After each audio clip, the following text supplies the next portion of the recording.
Dear all, again, I kindly ask you, I hope it's third time lucky, to take your seats. The Prime Minister of Spain, Pedro Sánchez, is about to join us. All of us sitting down, taking our places, and focus on the day will help us start this very important thematic session. Observe time and focus on results. Estimados todos, reitero la petición de tomar sus... Dear colleagues, can I please ask you to take your seats?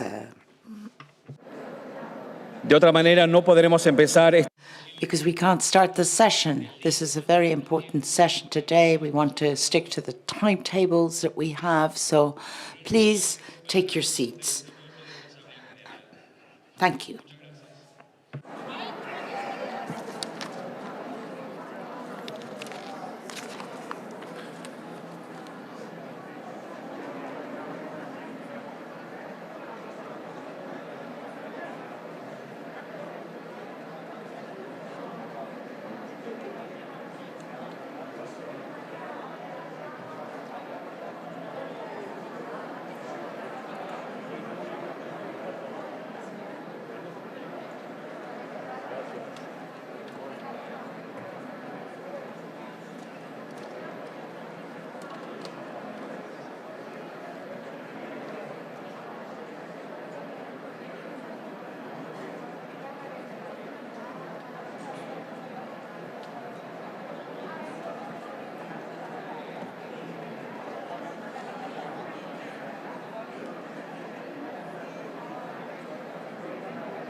Dear all, kindly take your seats. The Prime Minister of Spain, Pedro Sánchez, is about to enter.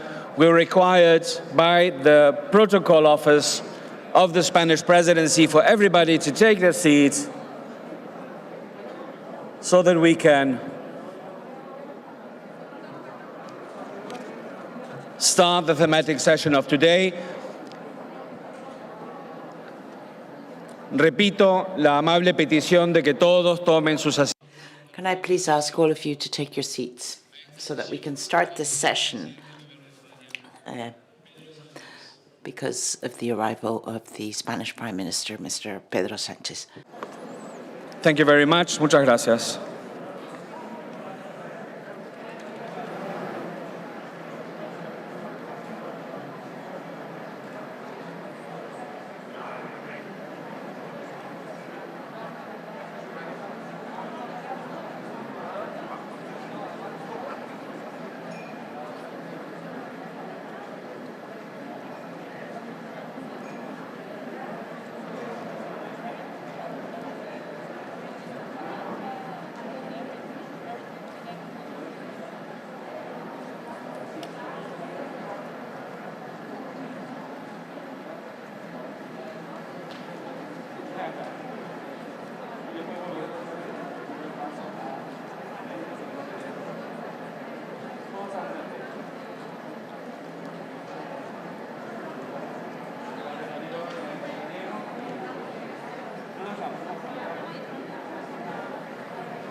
Everybody kindly take their seats as we're about to begin. Thank you very much.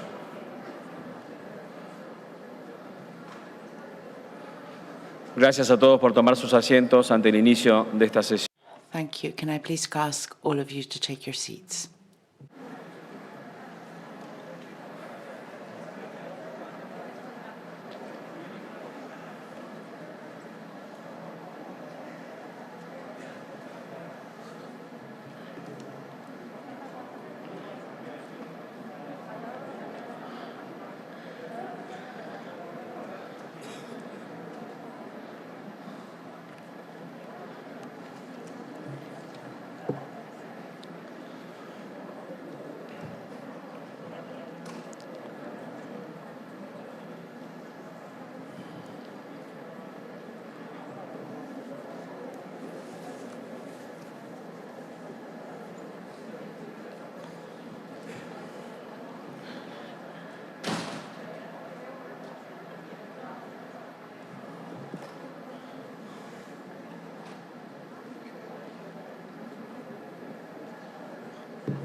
Muchas gracias. Thank you. Last call for everybody to take their seats so we can start the session.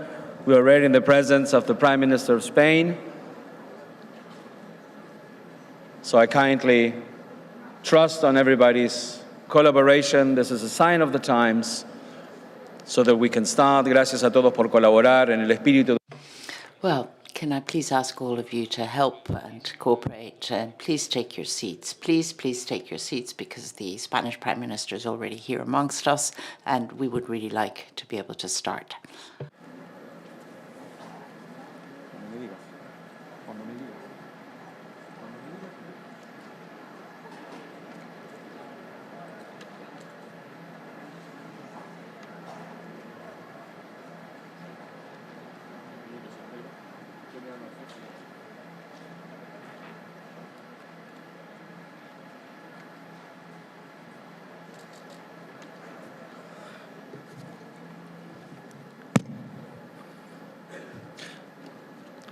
Good morning. Good morning, everybody, again, and thank you all for coming to this splendid scenario that's gathering us on the second day of the UNWTO General Assembly.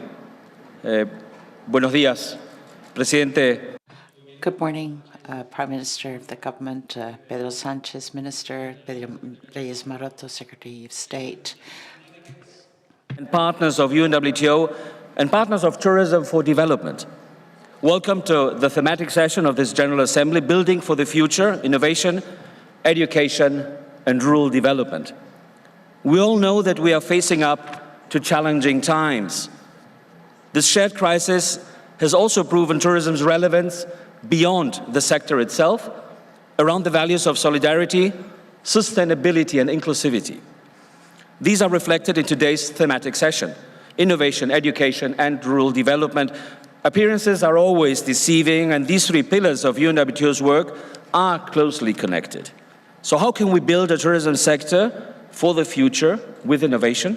How can we revolutionize the sector with state-of-the-art tourism education? How can we ensure tourism to be an inclusive sector with people, communities, and the planet at its core? This sets the backdrop for today's program. Damas y caballeros, tengo el placer de... Ladies and gentlemen, I'd like to ask the Minister of Industry, Trade and Tourism of Spain to take the floor, Mrs. Reyes Maroto.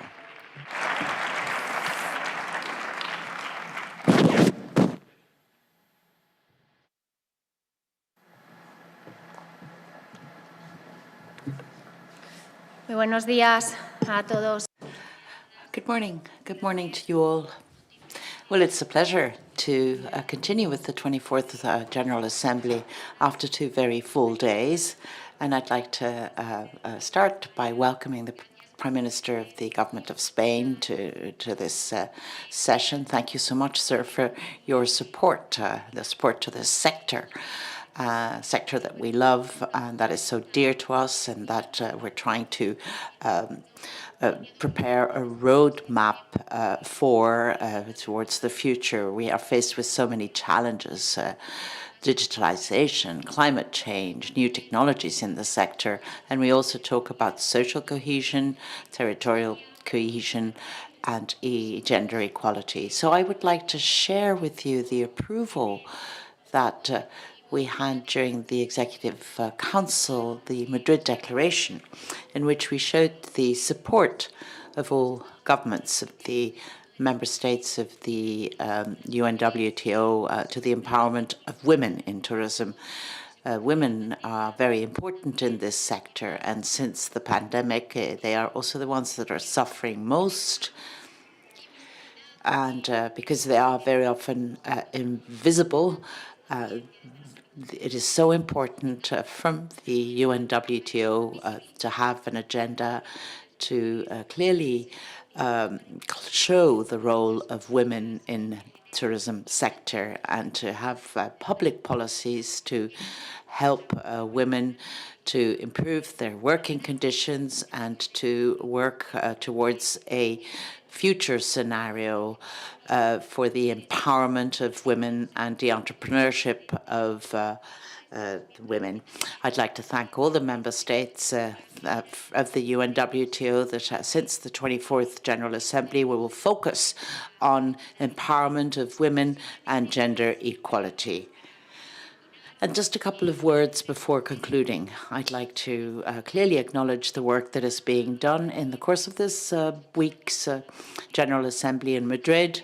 The member states, affiliate members are contributing to this debate, and we need to come out of this strengthened. The tourism is the engine of our economies, and it also changes the way of life in our societies. It helps local communities to prosper.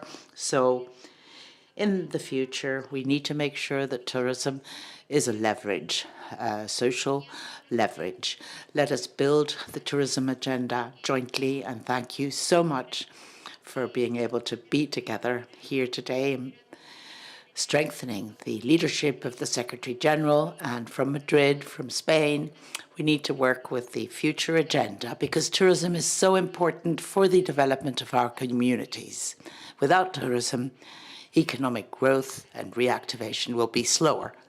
So I encourage all of us to work for a fairer society, more digital society, more inclusive, and focusing on women as the core of our policies.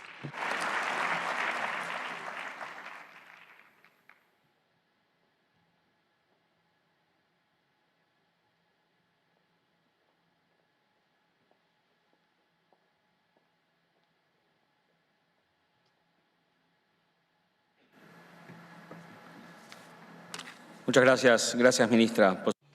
Thank you, Minister, for those words of welcome. Private-public collaboration, our sector, the tourism sector, can impossibly deliver on its economic potential and its social responsibility. That's why I now would like to invite Julia Simpson, President and CEO of WTTC, the World Travel and Tourism Council, to the podium. Ms. Simpson.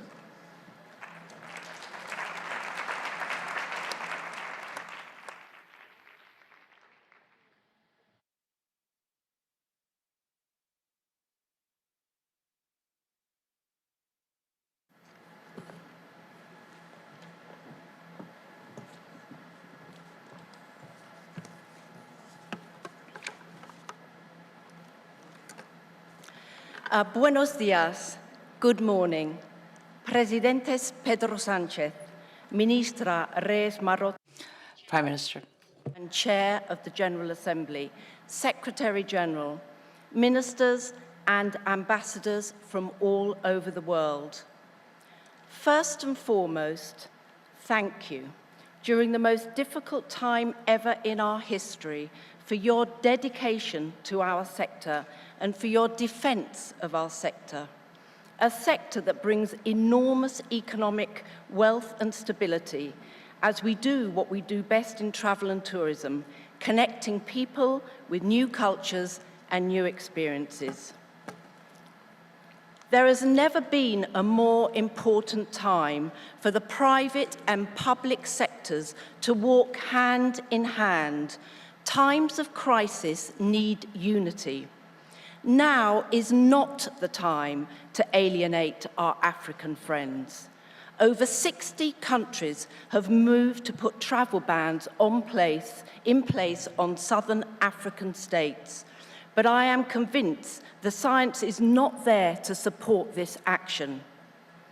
But first, let us go over some numbers. We all know these numbers very well. We have to repeat this because still in some quarters of governments, the value to people's lives and livelihoods from travel and tourism is not fully appreciated or understood.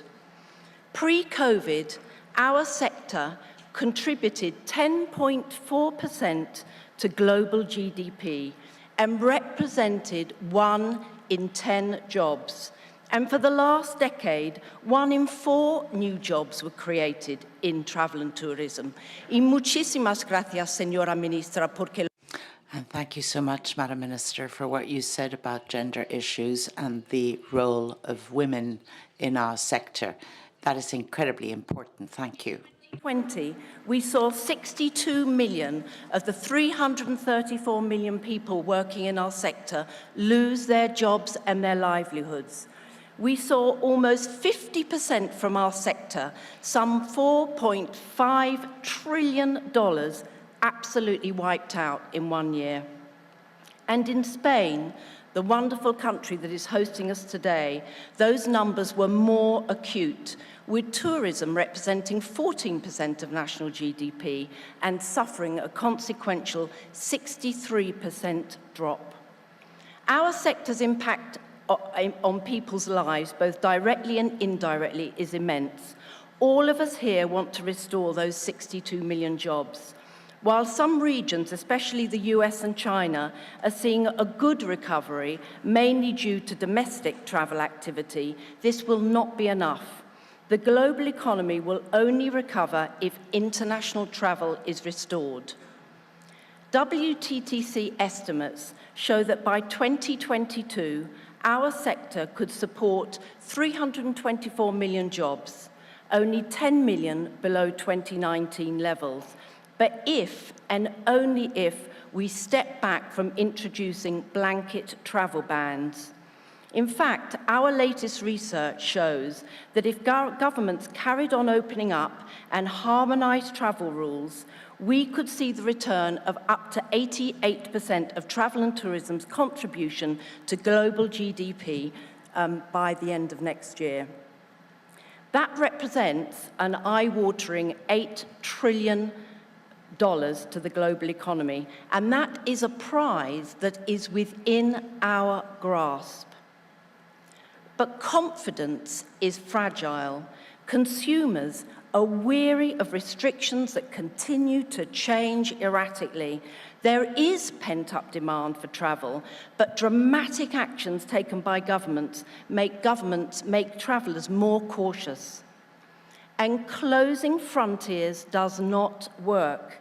This virus does not respect borders.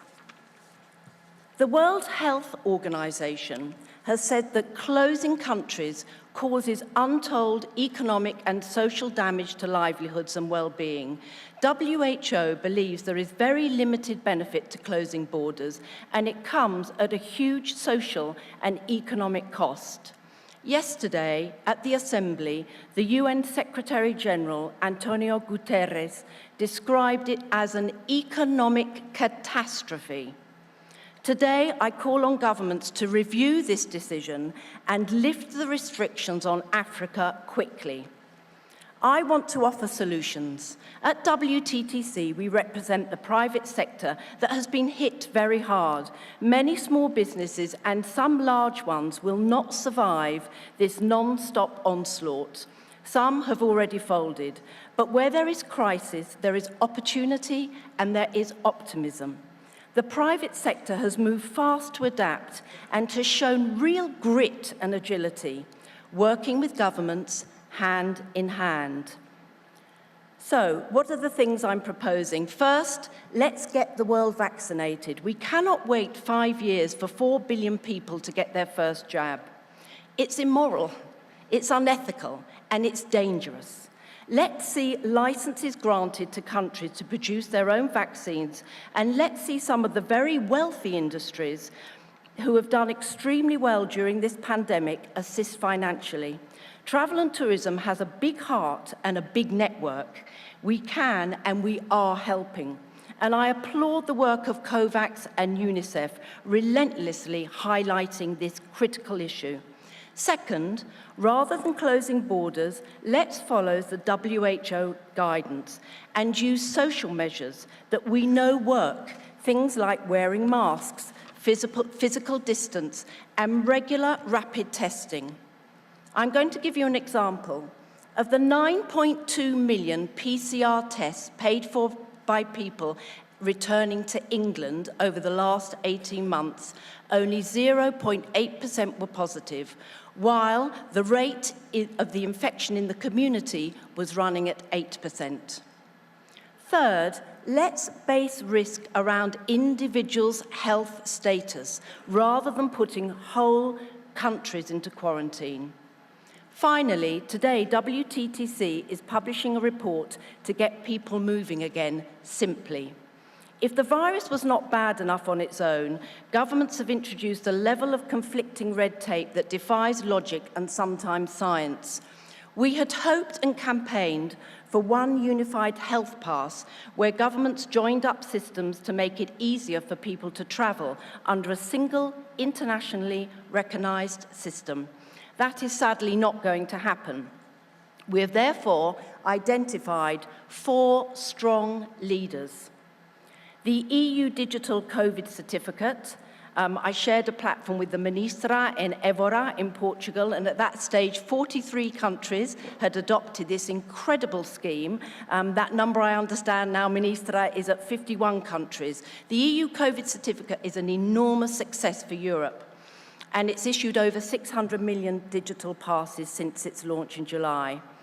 The second major runner is the ICAO Visible Digital Seal. It builds on cross-border e-passport technology for easier integration with immigration procedures, and it's recently been adopted by countries like Australia. The DIVOC certificate, developed and used in India, has issued more than 1.2 billion certificates in India and Southeast Asia. And finally, in the US and Canada, smart health cards have been developed by a consortium of more than 200 of the world's largest health and technology companies, including Microsoft, Apple, and IBM. These schemes are all compliant with WHO guidance and are rapidly being adopted by vast swathes of the globe, and we encourage all countries in this room today here to join one of these schemes and remove the use of handwritten paper cards. But we're also recommending the development of an app, or we might like to call it a national portal, that sits on top of these schemes. This means that individuals only have to share data on their vaccination, test status, their health status with the country they want to travel to, and their personal information is held securely by them. Let's imagine I was visiting the amazing Luxor parade and that His Excellency Khaled El-Anani pioneered last month in Egypt, or the groundbreaking investment event held in Saudi in October, led by His Excellency Al-Khatib.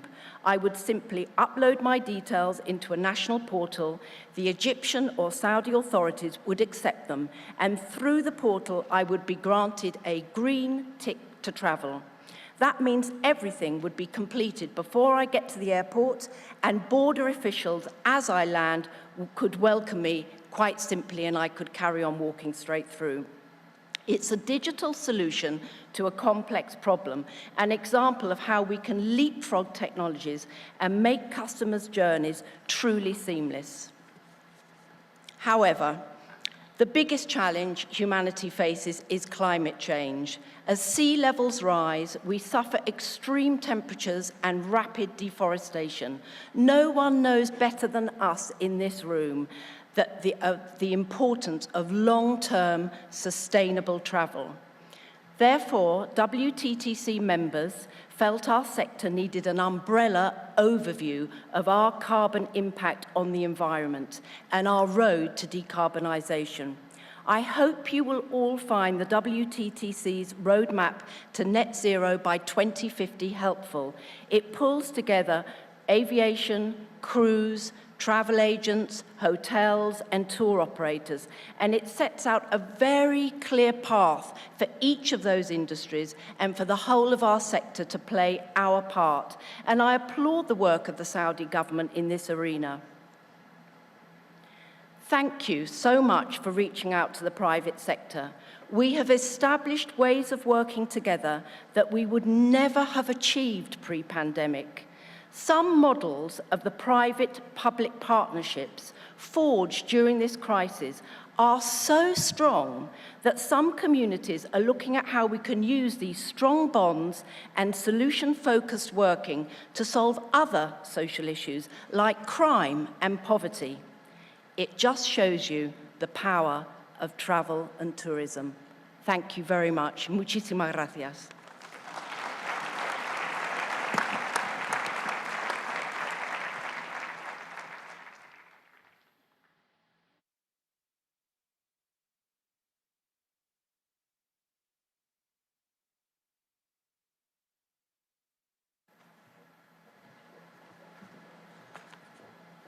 Thank you, Ms. Simpson, for addressing the opening session of this thematic session.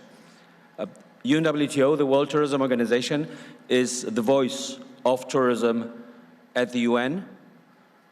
Our spokesperson is also, of course, our Secretary General. A warm round of applause, please, for Secretary General Zura Pololikashvili.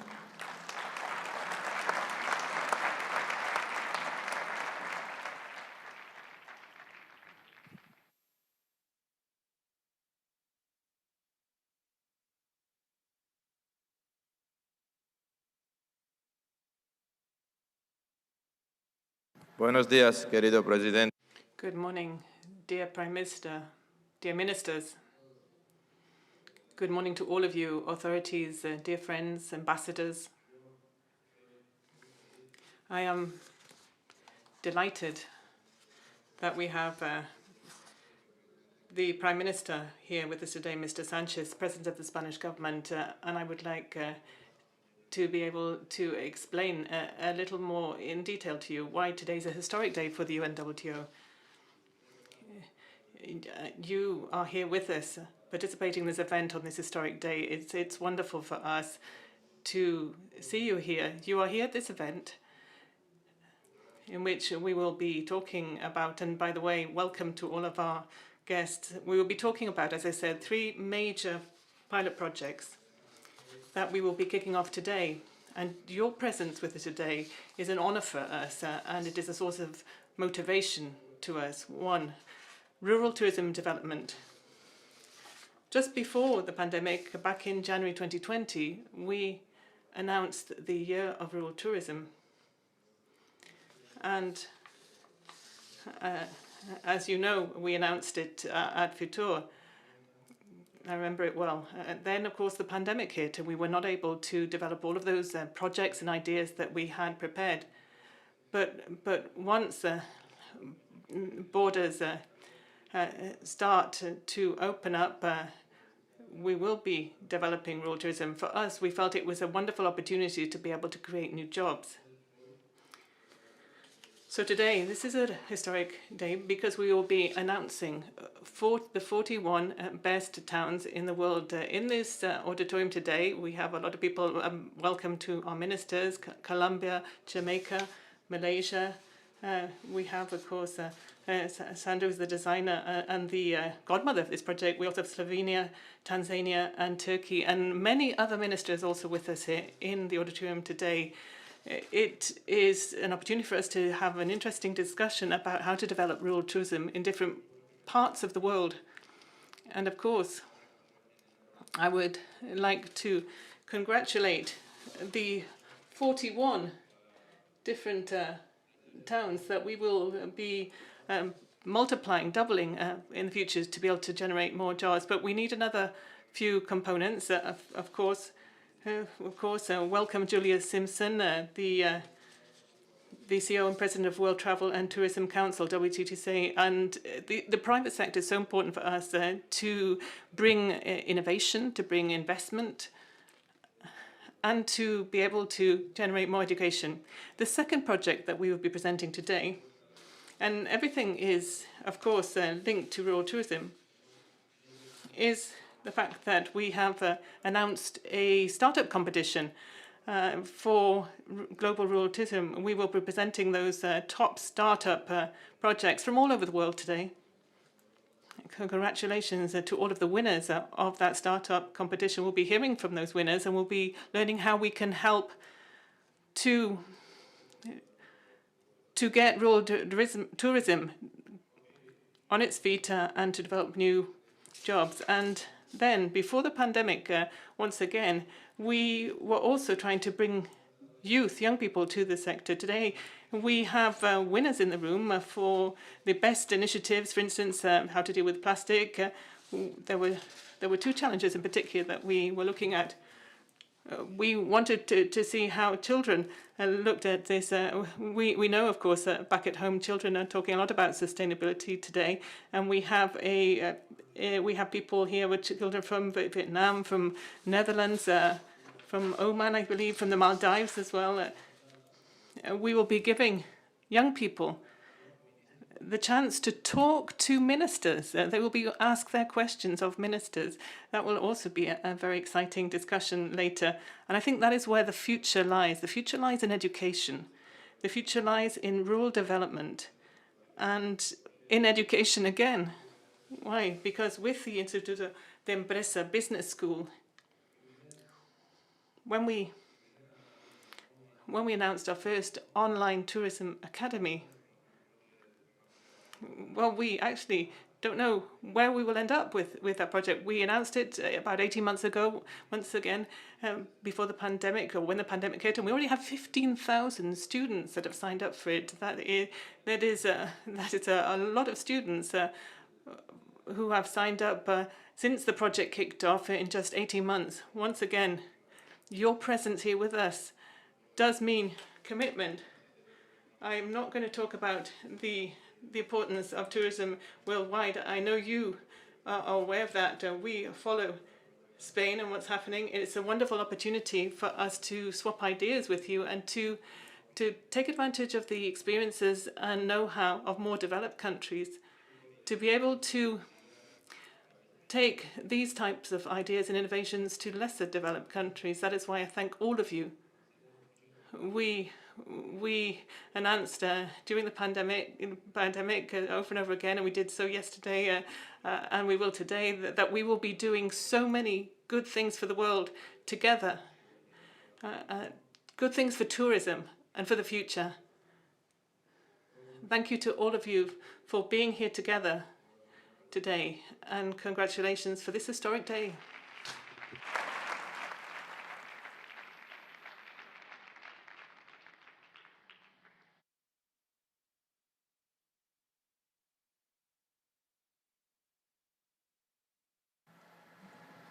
Muchas gracias, Secretario General. We heard from the dedicated ministry, we heard from the private sector, and we heard from the governance at the UN level. But without political support and commitment from the very top, we cannot achieve our shared objectives to positioning and maintaining tourism as a driver for sustainable development. Damas y caballeros, Ladies and gentlemen, it's a great privilege for us to be able to welcome here the President of the Spanish government, Mr. Pedro Sánchez. He is here for the opening ceremony of the thematic session. Presidente, you have the floor. Prime Minister of Spain.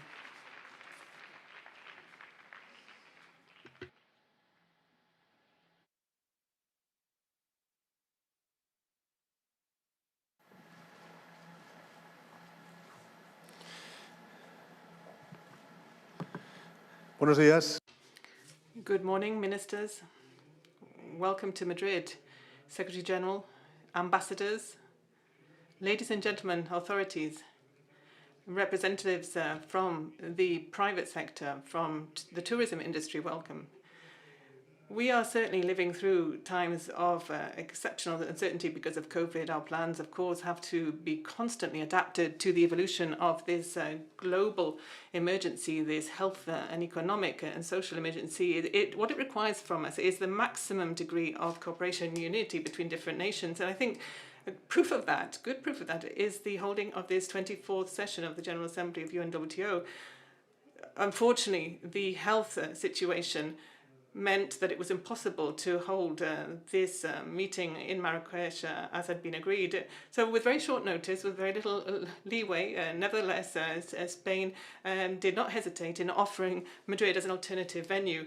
We did that because we have, of course, proven our ability to be able to organise major international events like this one. But above all, we did so to reinforce a very clear-cut message to the whole of the tourism industry, to all of the businesses and the people who are working in this huge sector. It's so important for us in Spain and in the world. And that is that the agenda for world recovery cannot stop. It cannot come to a standstill. Spain is in the midst of recovery right now with ever greater momentum as we're moving towards the end of the year. Today, actually, we've just heard that this has been the best month of November for the whole historical series that we have recorded in November. There are 74,381 people, fewer people unemployed than in October, and 61,768 people more who are now in work and contributing to the social security system. Youth unemployment has been cut by 33% over the last year, and Spain now has the highest number of workers who are now contributing to the social security system than in all of its history, more than 19.7 million. So to sum up, Spain is growing, Spain is creating jobs, and Spain is in the midst of economic recovery. So these facts and figures that we've heard over the last few months are showing us that in just 18 months we have been able to outperform the levels of employment prior to the pandemic, whereas the previous crisis, well, it took us more than a decade to recover employment. This trend will extend out to the end of the year, and according to the forecast from the IMF, world economy will be growing by 4.9% and total of advanced economies by 4.5%. According to the European Commission, the euro area will grow in 2021 by 4.3%, and Spain will be growing by 5.5%, and that figure matches the outlook that was published yesterday by the OECD. And I'm telling you all of this because the recovery agenda cannot come to a standstill. It cannot slow down, especially for tourism, which is so important for Spain.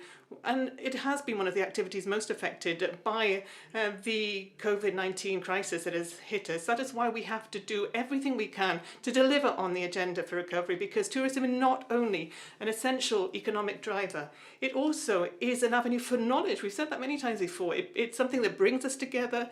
It allows us as societies to understand each other better. It makes us more human, and it contributes essentially to progress in our societies. Today, our National Statistics Institute in Spain has just published the fact that there are more than 5 million tourists that came to Spain to visit in October. That is a 400% increase compared to October from last year. So essentially, the development of Spain as one of the key tourism powers in the world is proof of what is happening. Tourism has accompanied us through our transition towards democracy, the process of economic modernization, the creation of our community, which is open, which is full of life and welcoming. That is who we are today. And that is what we would hope could happen. That is the roadmap for all nations in the world. It's something we have to redefine after the last 2 years and the tremendous transformations that we've faced. We've got climate change as well that we are dealing with. And this assembly, I believe, is the ideal scenario to be able to take on that task. And I believe that this should all be done on the basis of 4 key actions, if I could run through them for you. Firstly, we need to have safer mobility. We've heard that from representatives of the sector already, haven't we? We have shown that we are able to react quickly, and despite all of the difficulties and the complexity of the virus and its variants, the world has learned something. What it has learned is that in very few months, in just a short period of time, we can actually put in place systems that can guarantee the safe mobility of people based on the implementation of specific requirements that are specific to the health situation in each territory, the recognition of the health situation that is individual to the people who are travelling or in transit. I would like to highlight here this initiative for international mobility, safe international mobility, that has been put forward by the OECD. It has been promoted by Spain, and also we've heard that it has been promoted by the private sector, and that is the EU digital COVID certificate. Spain was also one of the countries backing that when it was first thought of. I think that since its launch back in July, the COVID certificate has become the preferential means that travellers use in Europe as they're travelling abroad to show their health status. And its success can be seen in the fact that there are more than 49 countries and territories that are using it today, including 22 countries that are not member states of the European Union. The point of all of this is very clear. As I was saying earlier, it's about generating certainty, it's about generating confidence and trust to be able to allow people to move around again as quickly as possible, to consolidate those elements of progress through swift, agile and effective instruments that people trust in. The second action that I'd like to mention, it has a lot to do with what we've been seeing over the last few days. Of course, the aftermath of the discovery of this new variant, and that is the categorical backing that we have to give to universal vaccination. We have to ensure that everybody has access to those jabs, to be double vaccinated. Because recovering mobility depends entirely on one single word, vaccination. And I am so proud to be able to represent a country whose society has fully understood and acted by example the importance of vaccines and the huge scientific achievement that we have seen by getting effective vaccinations in a short period of time. 90% of Spain's population aged over 12 have already been vaccinated against COVID-19, and we will be continuing with that rollout of vaccination protection over the next few weeks or months, and we will also hopefully be able to adapt the vaccines to the available to the new variants. But nevertheless, no national success will ever be enough. The news of recent days have reminded us very clearly of something that we know, that the world will not be a safe place until vaccines actually end up all over in every corner of the world, and Spain is very much concerned with that. First, we are delivering on our commitment, which was to donate 30 million doses of vaccines this year, and to achieve a figure 50 million by the first quarter of 2022, and that will turn Spain into the 5th country in the list of countries that are delivering vaccines through the COVAX mechanisms on the basis of solidarity. And secondly, we will be sharing knowledge by freeing up a patent for a virus detection test. We will make it available to all developing countries. That is why I wanted to take advantage of this opportunity to once again appeal to the international community. This is something we've been saying right from the outset. There is no alternative to real universal vaccination. Our safety depends on it. Our recovery depends on it. We have to share that knowledge. We have to share the capacity to manufacture the vaccines and to distribute them to every corner of the world. So together with universal vaccination and safe mobility, I would also like to advocate as a third action, multilateralism. Our multilateral system, which was patiently built up over the last 75 years, does perform a crucial function. Of course, we have to reform it, that's clear. But we also have to be aware of the fact that it's a multilateral system that is more necessary than ever before to deal with these global challenges, the pandemic and climate change. Not only is a pillar of shared progress that we have achieved over time, it has also been a key instrument, and this is something that I would like to state quite clearly, to be able to manage the terrible threat of the pandemic and its aftermath, its consequences. That is why it's only fair to recognise what it is. On behalf of Spain, I would like to thank all of the people who are working in these organizations, the work that the organizations have done, the UNWTO, the World Health Organizations, that has helped us to work our way through these shadowy times, and also the UN itself. I'd like to recognize the work that it has done over these long months. It's only fair to acknowledge the work they've done, to advocate and to stake a claim for our multilateral system, and to continue, as we do in Spain, to drive this forward. I know that in WHO there is discussion about whether we can have an international agreement on facing pandemics. Isolationism, lack of confidence and trust, or any competitive confrontation between nations or regions, I believe would be the worst possible way to address the demanding future that lies ahead of us. When we're dealing with phenomena like the pandemic or climate change, we know this is certainly one of the biggest challenges we have in our century. There is only one way out. There's only one solution. That is to share solutions, to share challenges. That is far from the idea of a unilateral vision of the world. And tourism here can be the engine for us to continue to take cooperation to the highest possible levels of effectiveness. Fourthly, I would like to share with all of you the fact that we also are totally committed to a sustainable tourism model. I know that's been said, all of the colleagues or all the ministers here, representatives from the tourism industries, you've said that too. Global vaccination, safe mobility, and unity of international actions are three crucial steps to be able to achieve that recovery for tourism activity. But it's a crucial industry for our economies, and in the case of Spain, it is an absolute priority. So we need to move towards a more sustainable model. In 2019, before the pandemic, Spain was the most competitive tourist destination in the world. It was number 2 in the list of tourism countries with most tourists coming with, and there were. During the worst moments of the pandemic, we had to actually invest so much to be able to protect our businesses and our jobs in the sector. Now, what we have to do is focus on something else. We have to now start to focus on that restart of the industry, but above all on that modernization of the industry to be able to continue to maintain our leadership position. Spain's commitment, quite obviously, is to a very quick recovery, but it has to be inclusive as well. And I am very happy that we've been able to bring in to the debate on the tourism sector the gender perspective. That's also so important for our government, the government of Spain. We are committed to gender equality. But as well as being inclusive, that recovery has to be sustainable to be able to take full advantage of this turning point, to be able to move towards that new development model. And that is the whole point of our new modernisation competitiveness plan for the tourism sector in Spain.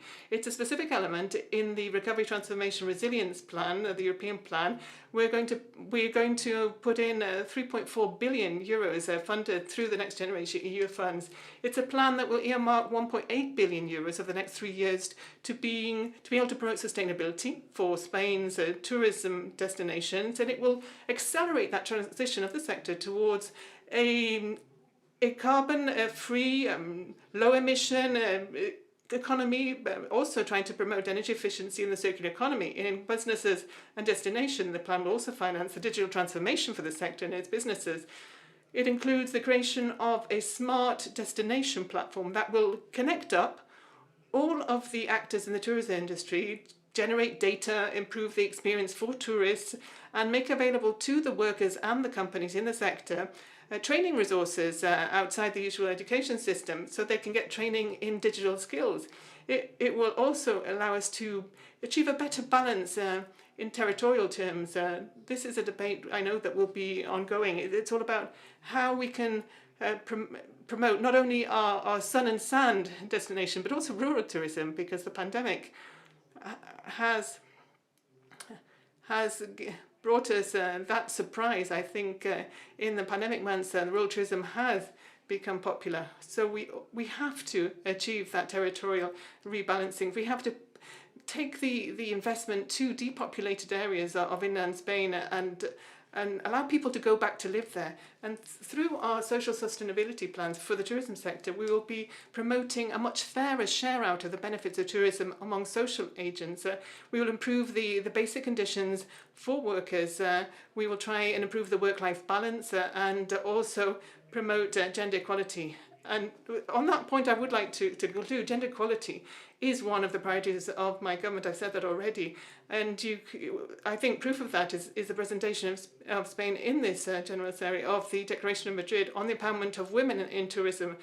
In that declaration, we are recognising the potential of tourism to empower women to be able to achieve that equity, that equality between men and women in the tourism sector, also to close that wage gap and make sure it's a sector that's fairer and more inclusive.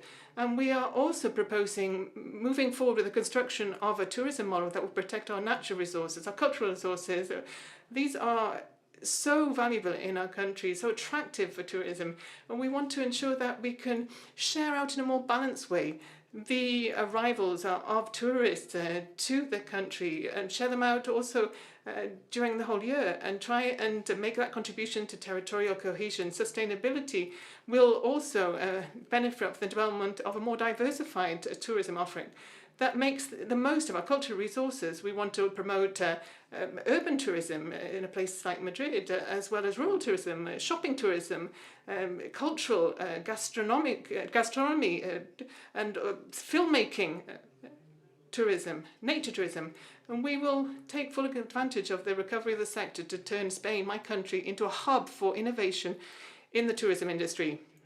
We are pioneers here. We've developed a whole methodology I mentioned before, the smart tourism destination methodology, and we're ready to export that to other regions. So all in all, these measures express Spain's ambition and Spain's interest in spearheading the process and being an example to be followed by countries to be able to move towards the transformation of the world tourism together, so we achieve also peace and security through tourism. And we're going to do that. Proud of the fact that we are a country that is safe, and it's safe in three ways. We're safe on the health front with the highest levels of vaccination in the world and with a protected population. Safe socially, because I think we are one of the safest countries in the world. If you think about citizens' safety, our criminality rate is at a historic low, without, of course, even taking into account the pandemic and lockdown months. And in economic terms, safe too. We want a solid, robust, and fair recovery. Employment is recovering, and we have those predictions, those forecasts from the key international bodies that put us up there with Europe and the rest of the world advanced countries.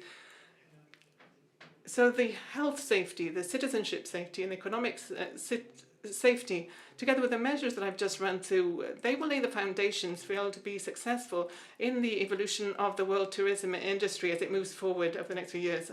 I'd like to conclude with some remarks about the role of UNWTO. I think it can and should play a key role, dear Secretary General, by promoting responsible tourism policies, by promoting solid, robust, and long-lasting tourism models that can be a source of growth and development and wealth.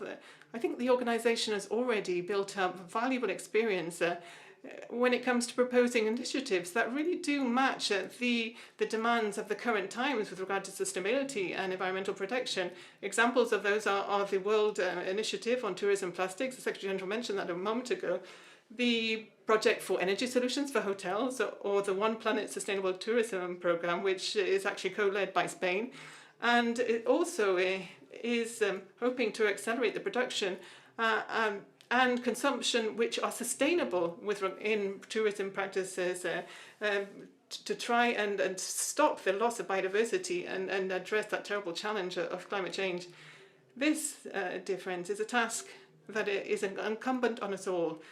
The 159 member states and the more than 350 affiliate members representing the private sector institutions in academia, tourism associations, local tourism authorities.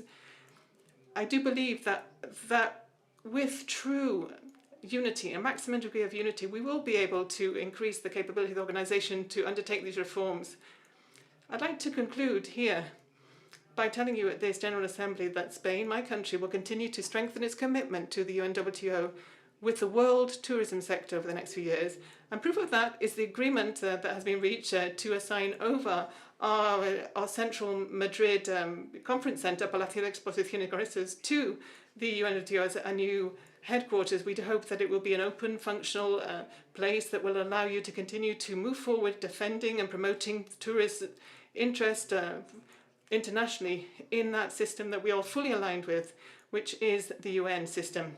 So count on Spain, rely on us please, as a country that will continue to drive forward the UNWTO to become more effective, stronger and relevant, so that it can play an even more crucial role in building up a more connected and sustainable world. And also enjoy, please, our hospitality, one of the greatest tourism values that we have in Spain. Enjoy being here in this wonderful capital city, Madrid. Thank you very much, and welcome to Madrid. Welcome to Spain.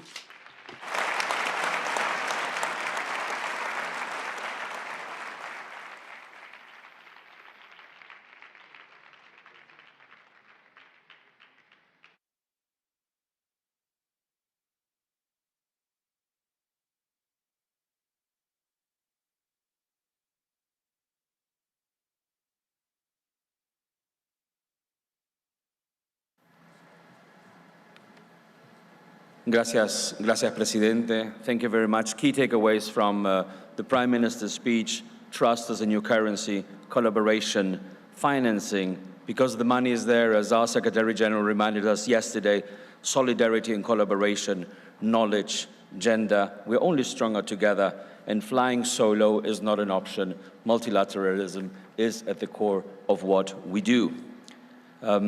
Before I pass on the word, as master of ceremony throughout this session, to my esteemed colleague and friend, Natalia Bayona. She is the UNWTO Director of the Innovation, Education and Investment Department. I have to announce that Prime Minister Pedro Sanchez will have to leave us now due to his, you can imagine, busy agenda. And again, we have been honored to have it for the time he made and the very relevant speech he delivered and the encouragement, and I'm sure that it will continue to resonate throughout this week as we keep on working together. Thank you very much. Gracias, Presidente.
Just a little housekeeping. The minister is about to return. Of course, she's accompanying the Prime Minister as he leaves the premises so that we can continue the session. As you know, the minister is part of the program, as is Secretary General Polikashvili, so they're about to return soon. And we will resume this session. Thank you very much.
Tamara, hola. Hola.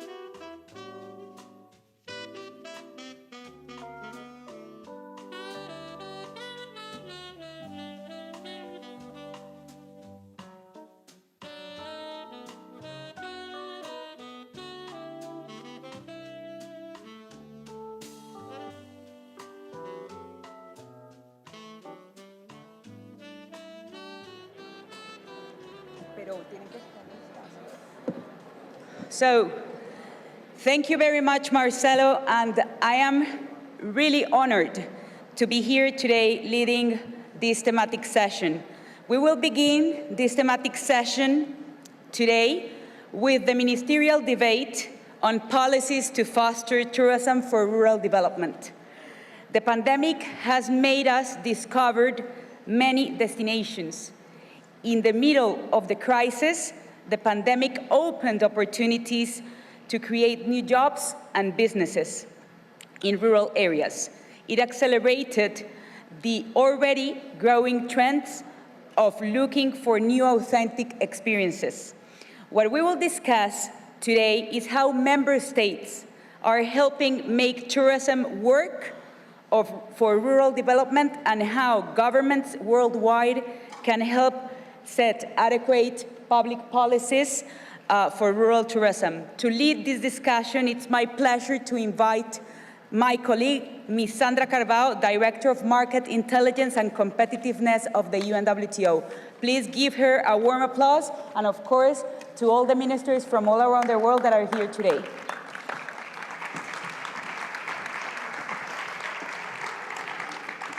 Thank you, Natalia. Buenos dias. Very good morning. It's a pleasure to be surrounded by such a diverse and worldwide representativeness of tourism ministers around the world. I'd like to start by introducing my panel.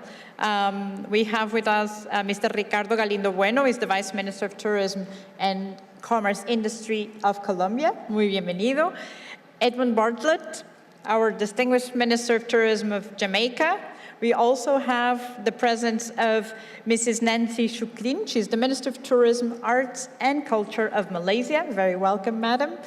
We obviously have the privilege of having with us the host of this amazing assembly, the Minister of Industry, Trade and Tourism of Spain, Mrs. Reyes Maroto, and also from the other side of the world, Mrs. Sofía Montiel, the Minister of Tourism of Paraguay. Muy bienvenida. Also with us today, we have the Secretary of State of Slovenia, welcome, and the Minister of Natural Resources and Tourism of Tanzania, very welcome. And finally, but obviously not least, very importantly, we have the Deputy Minister of Culture and Tourism of Turkey. As you can see, this is an immense variety of countries where rural tourism has placed an immense opportunity with the crisis. We've heard the President say how this is an opportunity for us to now build on the changes that consumers have brought with the crisis. We also heard how important the multilateral system is for us to learn from each other, and this is the objective of today's panel. So without any further ado, what we will try to do in this 40 minutes that we have in front of us is to learn from concrete experiences on the ground of the challenges that, from a policy perspective, we face to actually make tourism a driver of rural development, but also what are the concrete policies that each of the countries represented here are implementing, what they've learned and what we can learn from them. So I'd like to start from Colombia, because we know how rural tourism has been making a difference in integrating communities in the peace process particularly. And I'd like to hear from the Vice Minister the main challenges you're facing and how are you addressing them from a policy perspective. Vice Minister. Aló. Bueno, gracias. Muy buenos días, ministros, compañeros de panel. Un placer. Dear Ministers, it's a pleasure to be here in representation of Colombia and to share many of the things that we have been discussing, especially in the area of rural tourism.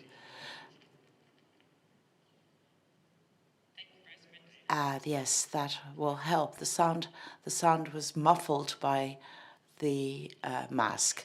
Okay, why don't I start again?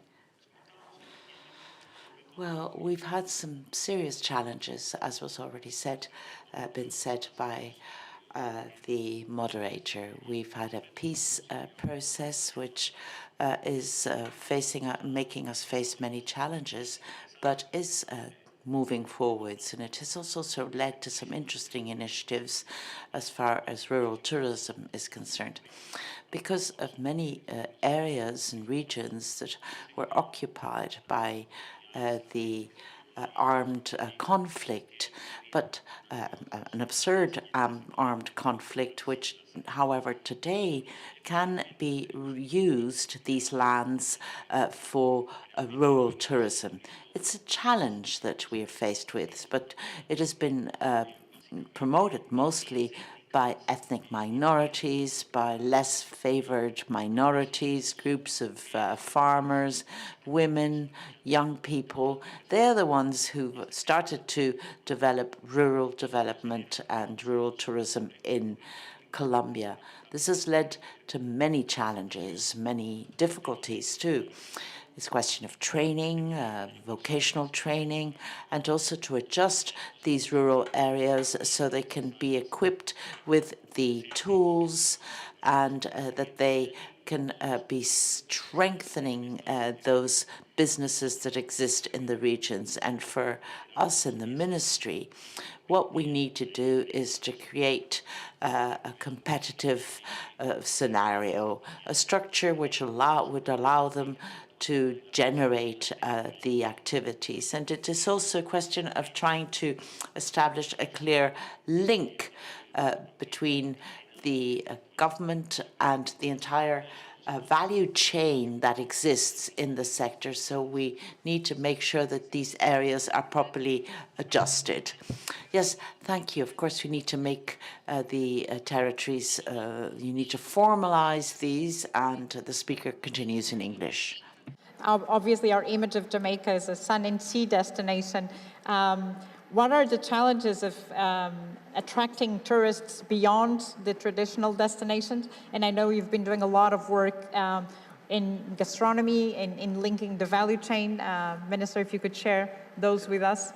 Thank you very much, Sandra, and my colleague, panelists, ministers, distinguished partners. For us, the essence of tourism, as is well known, is the experience that people travel to consume. And they consume these experiences largely from the cultures of the people. And the people are at the center of it. And the truth is that the real authentic culture that is truly in real unique quality is not in the cities. It's not in the resort areas, the traditional resort areas where the beaches are. It's in the hinterlands. It's in the communities. And so we've developed a program to drive community tourism through, first of all, the very rich and diverse biodiversity which Jamaica has. We have more than 3,000 species of plants which generate for us the enormous nutraceutical values. And it is the rural folk that provides from that the herbs and the spices and the various type of medical, paramedical applications that are so useful for health and wellness. So developing, first of all, our rural tourism, it's on three basic platforms. One is to train and develop capacity. Capacity among the people themselves to organize within the communities, to set up structures that will enable them to benefit from cooperative activities. Secondly, to train and to broaden their scope and perspective so that they can develop better and more indigenous products. Secondly, to finance it. to create a financial arrangement for credit, affordable credit for the small players. And we have put a fund of $1 billion together at our Exim Bank that is on lent to small and medium players. As a matter of fact, we've called them small and medium tourism enterprises, SMTEs. And for them, that funding is provided at some 4% interest. At that time, 4% was the best interest rate that you could find. Over a period of 5 years, and they would have a maximum on lending amount of $25 million. And thirdly, marketing.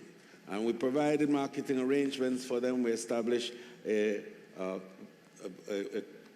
what we call the village tourism. And within that village structure, we established artisan villages. And the purpose of these artisan villages is to allow for the artisan to operate in situ. So the visitor can come in with a design and present that design. It is executed, and on their return, on their way home, they can collect. And of course, they leave with something authentic, truly representative of the cultures of the people. But more importantly, it allows for them to get a return that is not a competitive dollar return, but a comparative dollar return. And I want to close my comment on this by saying that this speaks to the inequities that we have known to exist and the imbalance between those who are the real providers of the tourism experiences and those who are the beneficiaries of the tourism spend.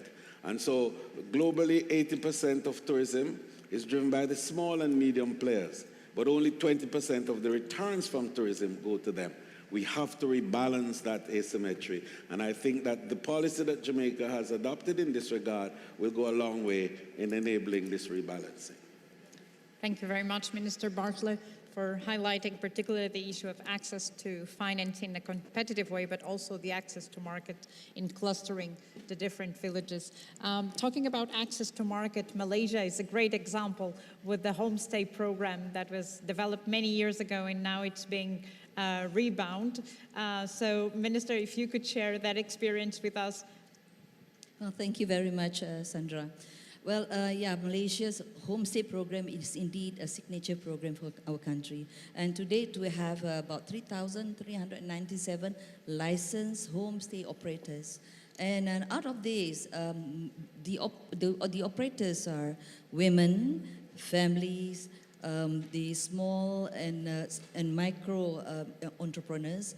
And we also have community cooperatives, and 383 villages have participated. So we see all these are going to the local communities. So what do we do to help them? Because we know that they are really suffering.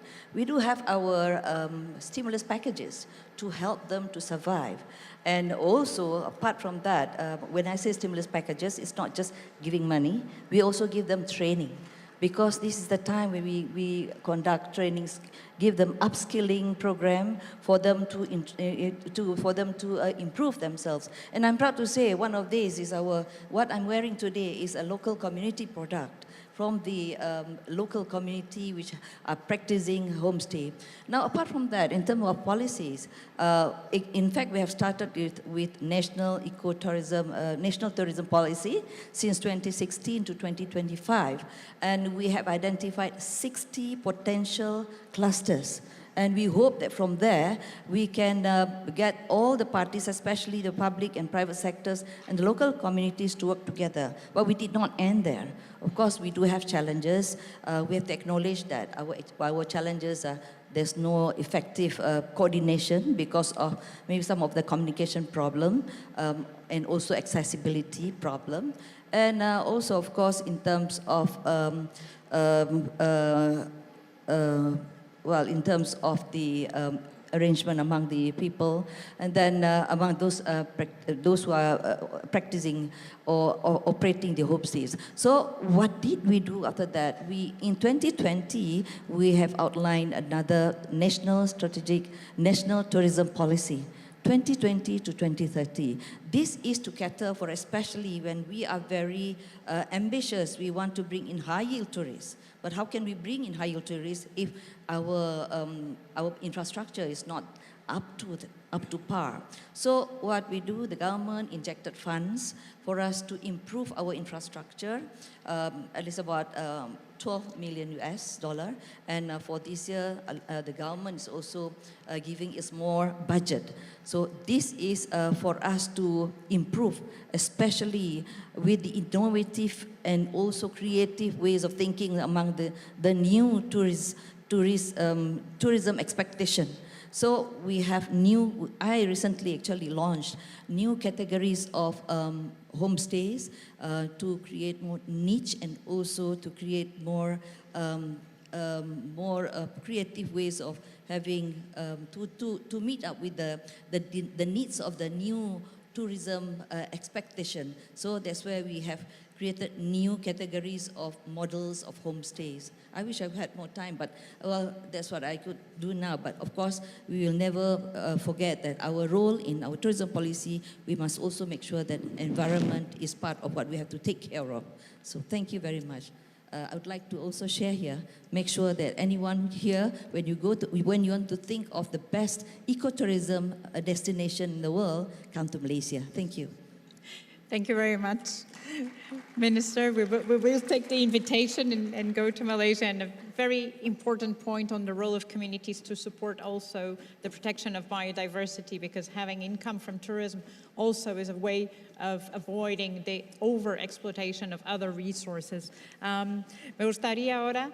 I would now like to give the floor to the Spanish Minister. I know that tourism is a priority for Spain, but also rural development. So how can you make those two policies coincide? Well, I'm only going to take 3 minutes. I'll be very specific.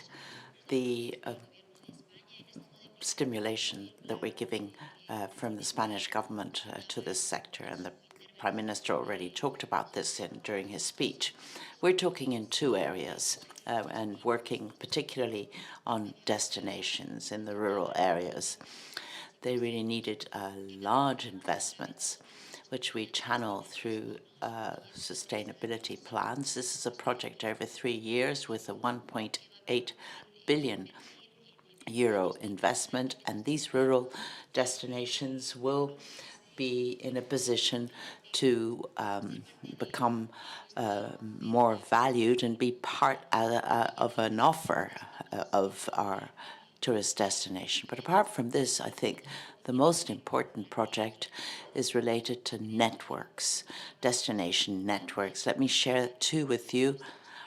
This is the intelligent tourist destination, and there are over 200 destinations which share a methodology, a working methodology. And through this methodology, you can create synergies so that you can proceed to investments, but also promotion, so that you can attract tourists and attract them to an experience which we are improving on. We're also sharing this with other destinations outside Spain, with Medellin, and through different memorandum of understanding, we're trying to share this with other countries so that it is a methodology which has already been backed and supported by the OECD and the UNWTO to create a network of destinations. And a very similar initiative, the announcements that Surab made, we have an initiative which is called the Most Beautiful Villages in Spain. And these are very small destinations, but which are very, very valuable as a tourist attraction, and that allows us to promote in these regions. So investment in destinations, investment in networks, and we're also working very hard in the assessment of the product and networks through products. For instance, the network of cities of cultural heritage, of heritage sites. We also have networks around gastronomy, the wine network, the jamón network.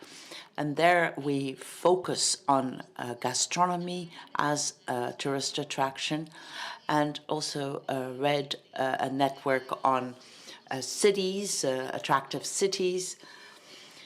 And then some are rural developments, the destinations, the product, but we need to create networks. Networks so that we can offer an experience which allows the traveler to know this interesting attraction in Spain, the interior of Spain, which is not well known, and we certainly have growth potential. And to conclude, since we're celebrating the Jacobean year, the Holy Year, another project we're developing is the network of the Jacobean Pass, the Caminos de Santiago, and this is going to be developed over a period of 3 years, and we will be focusing on certain of the itineraries of the St. James's Path, which will also require investments and especially promotion abroad.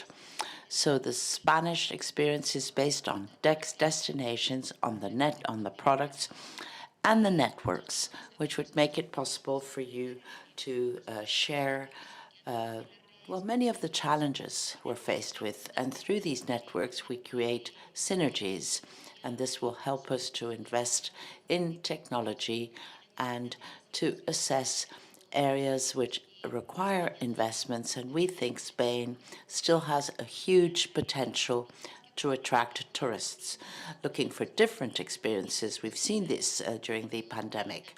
Safe destinations, digital, sustainable destinations, with a methodology that we are sharing, because that is the way in which Spain has been working on a multilateral basis, so that tourism really allows our communities to develop, especially our local communities. Thank you, Minister. Thank you so much. Well, I will ask you to look at these intelligent tourist destinations, and I know that Spain is certainly a pioneer in making sure that these destinations, which are tiny, tiny destinations and which are being put on the map, so to speak.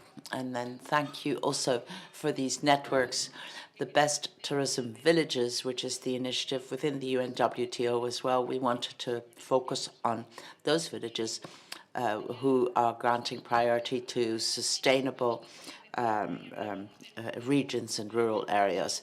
Now, let me give the floor to Paraguay. I know that we have a lot of work in the area, but let me talk a little bit about your rural activities too. And yes, of course, it's a pleasure. I'm so honored to be a member of this panel. And I know that we do need to get more experience and to learn from countries that are rapidly developing and showing the best of each attraction. In the case of Paraguay, from the National Secretariat of Tourism, we are focusing and connected with all ministries, and we trying to focus on the empowerment of rural areas of women. This is a network of posadas across the country, and we've been able to focus on the empowerment of women, because before they started to work in the tourist sector, most of these women were exclusively dedicated. They were very committed with the development, the agricultural development of their communities. But today, they are women, businesswomen, micro businesswomen, micro entrepreneurs who are perhaps employing other members of the family, and in this way they create a big network for development and empowerment of women. This is a program which Colombia exported to Paraguay, and I think that I'm very proud to say today that after 12 years, Paraguay has strengthened this program, and it has grown and covers the entire country. So what is the aggregate value of many regions in our country? It was very difficult to keep the visitors because we had no hotels. But now that we have these tourist hotels or small rural hotels, or posadas as we call them in Paraguay, we are in a position to keep tourists for much longer in our country, and tourists can get a unique experience because this allows them to understand our culture, understand our crafts. And then another program promoted from the Secretary of Tourism is work with young people, taking into account that in 70% of the population in Paraguay is below the age of 35. So we've decided to promote this program. Youth and Creative Tourism is the name of this program, and we work with across the ministries. We try to mainstream this through other ministries, and we are granting training to the young people, and we spoke about the role that they have and the identity that they need to convey. And also technical skills are being developed. And then we start selecting projects which are innovative, which are creative, and we give seed funds to the best projects. And then together with other young people, we have a very varied tourist offer generated by these young people, which we have achieved in Paraguay. We've avoided people leaving the rural areas for the cities because they have the possibility of finding employment in their own villages, and they have promoted many areas which were almost asleep before. But, you know, we have millions of young people in our country, so we have seen through these initiatives, and having worked with young people, we have been able to develop a gastronomic tourism, also promoted by them. They've been studying courses and preparing and innovating, not only in what we already have, but also to recover much of the past of our original people, something that is being lost in many countries. But in Paraguay, we've really made this effort, and we're now achieving that the young people of these cities are leaders, and that they are the stars of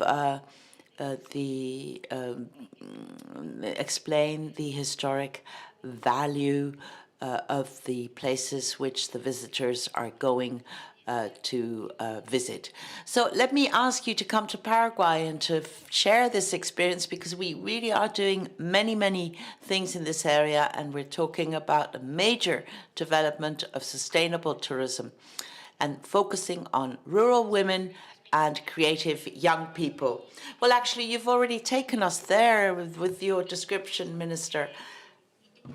And one of the important points is the contribution between the different ministers and the sectors of government, and that tourism is also a pillar for the development of rural development, especially for education and infrastructure, and that this may make everyone move in the same direction. The speaker continues in English.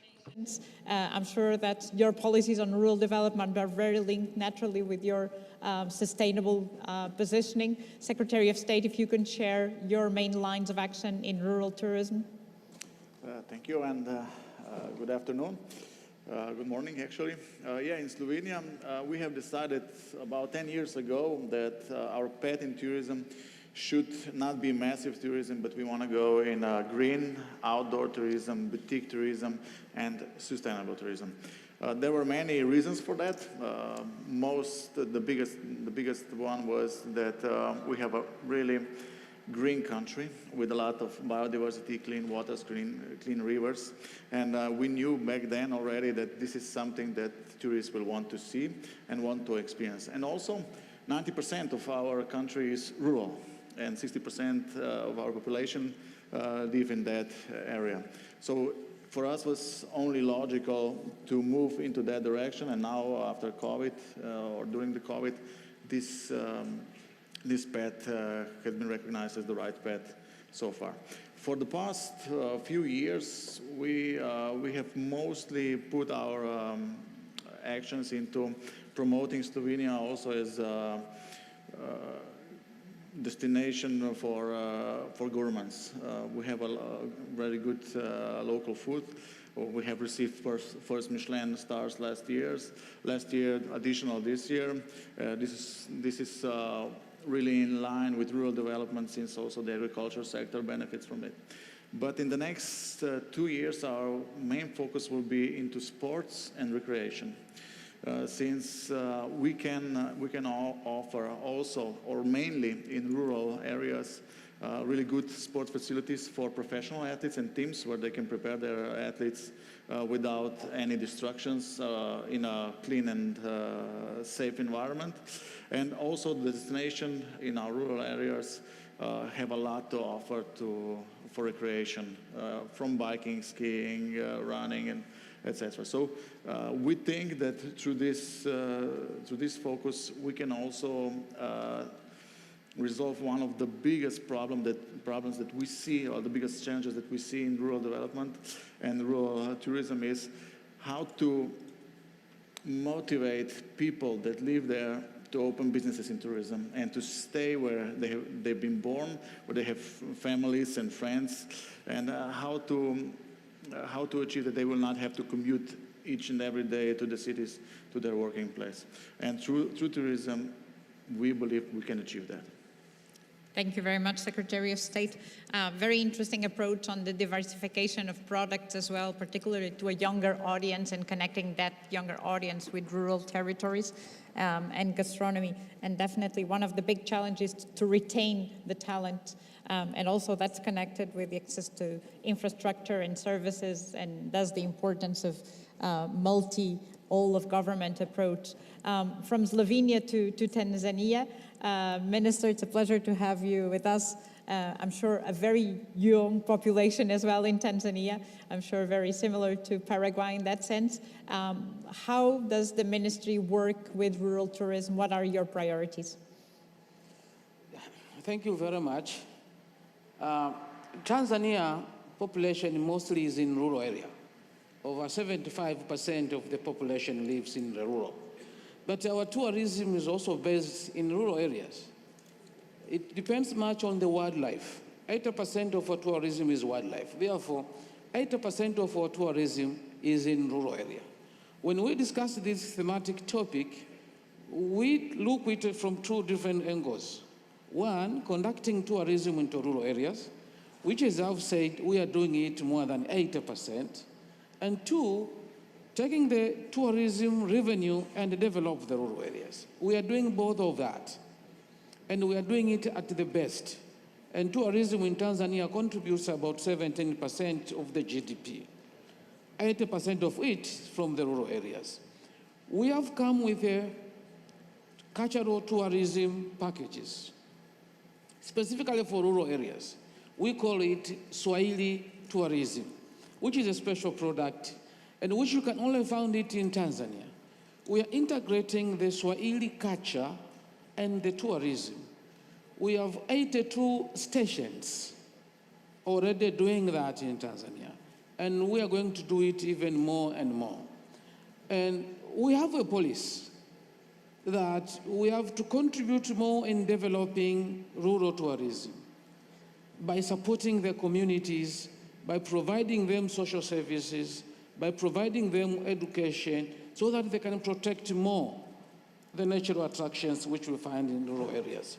Annually, we are spending a minimum of $3.4 million to support 1,084 villages across the country.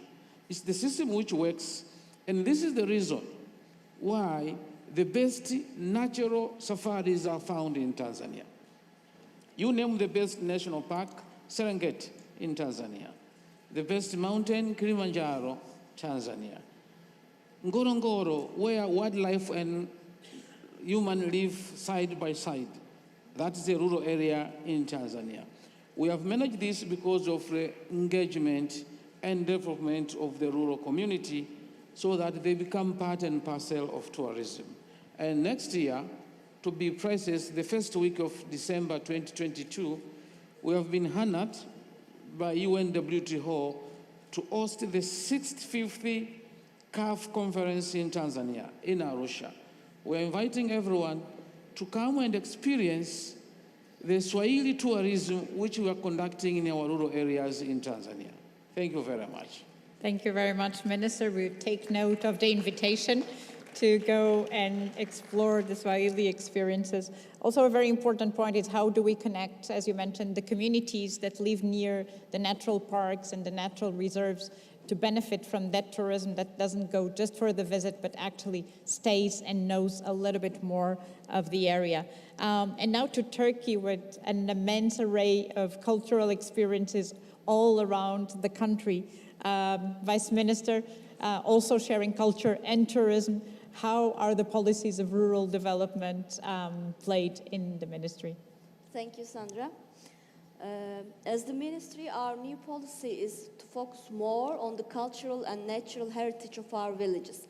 And we have created our new national program, Best Villages of Turkey. Now it is online on our digital platform, which is goturkey.com. We are trying to help our rural destinations, and we are trying to create a capacity there. We are helping them for their knowledge, because you know most of the time the main challenges for tourism, for rural tourism destinations, is lack of know-how, lack of capacity, lack of trained people, and also the difficulty in access to finance. So we are specializing on these topics. And we have a couple of programs in which we are also collaborating with international bodies. For example, one of them is a program we are doing with UNDP. The name of the program is The Future Lies in Tourism. So UNDP, our Ministry of Culture and Tourism, and also the private sector, together we are creating a fund. And for the last 8 years, we have picked up 19 different successful projects from different rural areas. And in this program, we are supporting the rural tourism entrepreneurs. It's very important to support the entrepreneurs and to teach them, especially the management and the marketing, so we need to support them in that matter.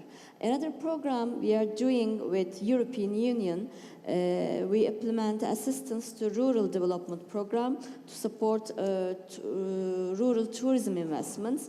Our program with EU gives priority to women's entrepreneurship in the rural area and employment, especially young employment in tourism, young farmers, and diversification of economic activities in rural areas of Turkey.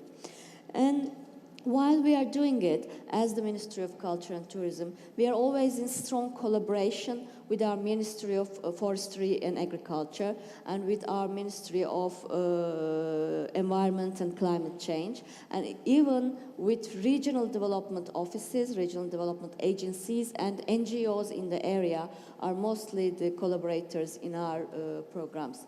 And just after COVID-19, we are one of the first countries who has introduced its own safe tourism certification program.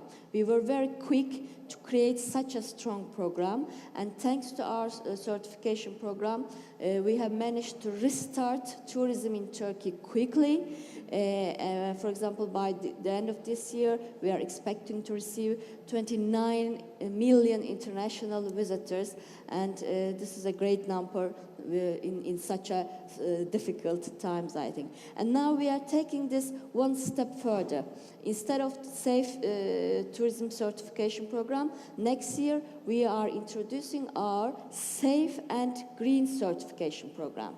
This will bring a new vision for all tourism entrepreneurs, accommodation facilities in Turkey, and I think it will make a huge upgrade, let's say, in the tourism vision of Turkey. And of course, one of our main priorities is always innovation, and young people. This year we have started our tourism technologies competition, and it has received great interest. We were also very surprised for the competition. We have received more than 300 different young technology teams participated in our tourism technologies competition.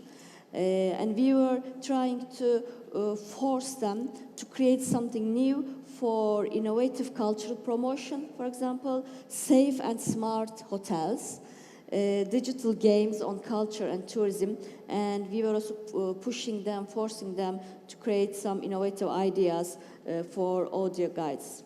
Because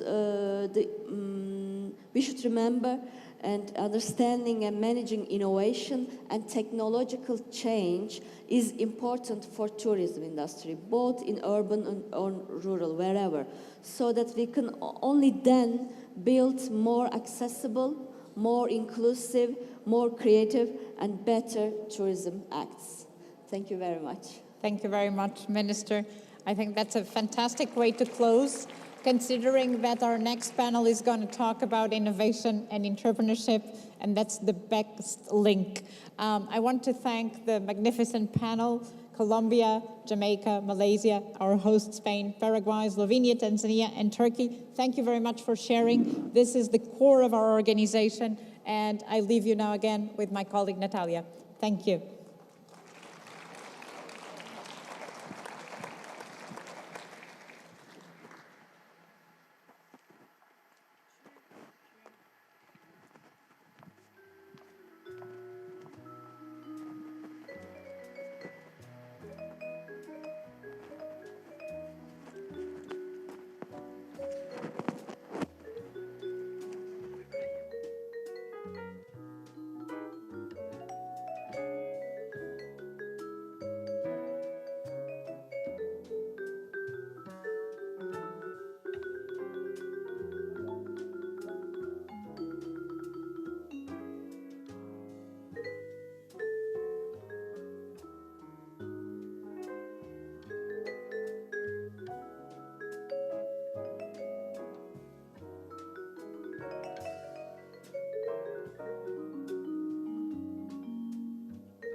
Thank you very much, dear ministers.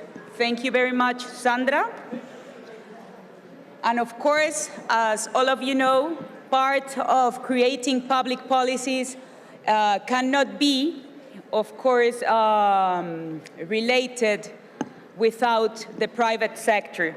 And of course, the next thematic discussion is really an area that is near and dear to my heart, that is related to entrepreneurship. Of course, as all of you know, innovation stands central within the new UNWTO agenda, and we are strongly committed to develop innovative business ideas and foster the tourism innovation ecosystem. In order to foster the development of new solutions for rural areas in the sector, of course, this would not be possible without member states and entrepreneurs. Today, we will hear from all our ministers and entrepreneurs directly, including the winners, our latest startup competition with more than 600 applications from more than 100 countries, the top solutions that wants to rebound rural tourism.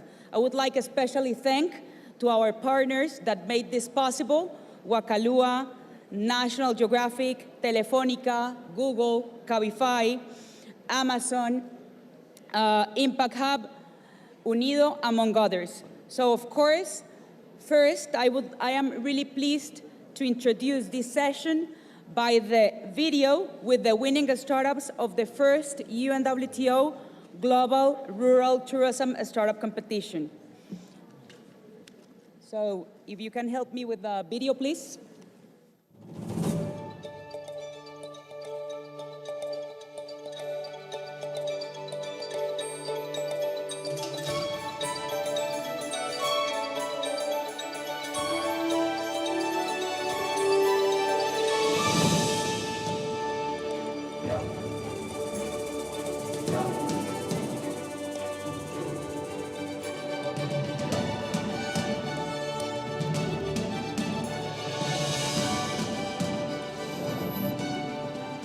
Campin simplifies the booking journeys to nature for all sorts of travelers and is usable by all hosts and landlords.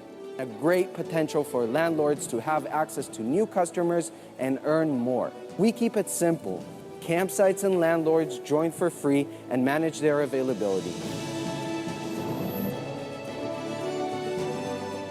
EcoStars, with its registered algorithm and global partnerships with entities such as UNFCCC, FSC, or EcoEmbeds, is the only digital, unbiased, zero marginal cost, and hence scalable, free of charge, and accessible to all hotels. Ecological hotel rating.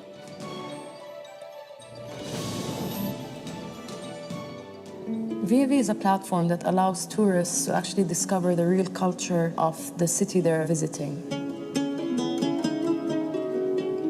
People like myself, we don't really care what everyone else is doing. So with VAV, it's more personalized. We can go online and never fall into touristic traps that other platforms offer.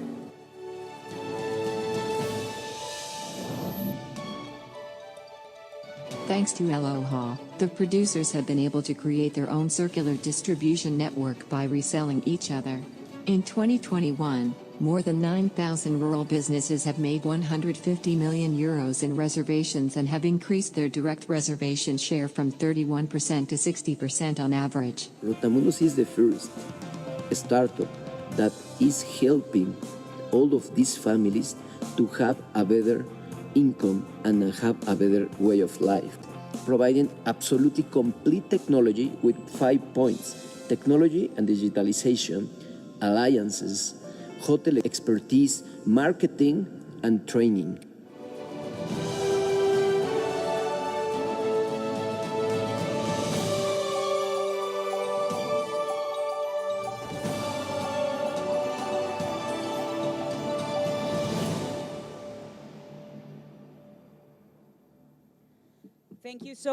Thank you so much. I'm now pleased to invite member states from all the regions of the world that, to be honest, they have been our partners for every single innovation project that we have been doing. So, without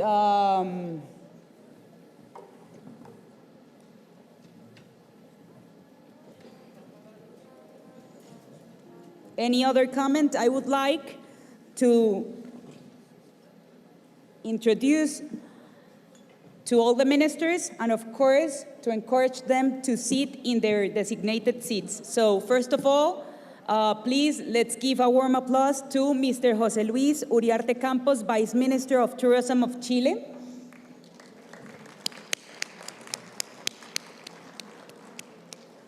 Ms. Sofia Sakaraki, Deputy Minister of Tourism of Greece.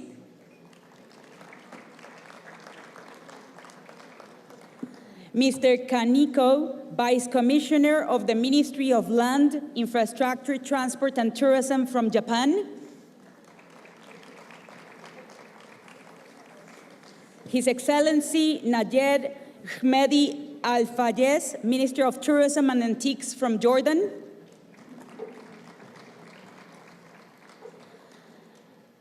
Honorable Mr. Lay Mohammed, Minister of Information and Culture from Nigeria.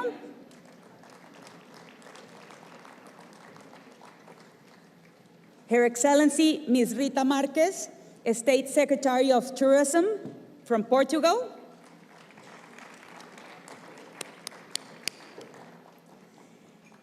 His Excellency Dr. Ahmad Abdullah Belhoug, Minister of State of Entrepreneurship and SMEs of the United Arab Emirates. And last but not least, a former minister of tourism of my hometown, Colombia, but today is the Director of Tourism of the Development Bank of Latin America, Mr. Oscar Rueda Garcia.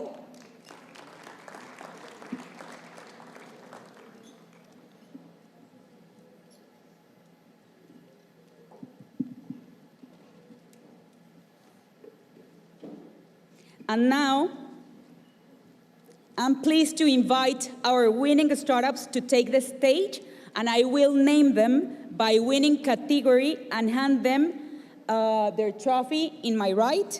So for people, camping, Mr. Ido Perry from the UK. Your trophy. Category Planet EcoStars, Mr. José Luis Santos from Spain.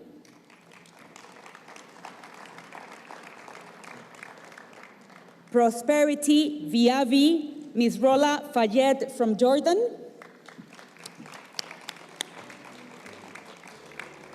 Propulsion Eloha, Mr. Bruno Delmas from France. And last but not least, Rotamundos, Mr. Javier Cárdenas from Mexico.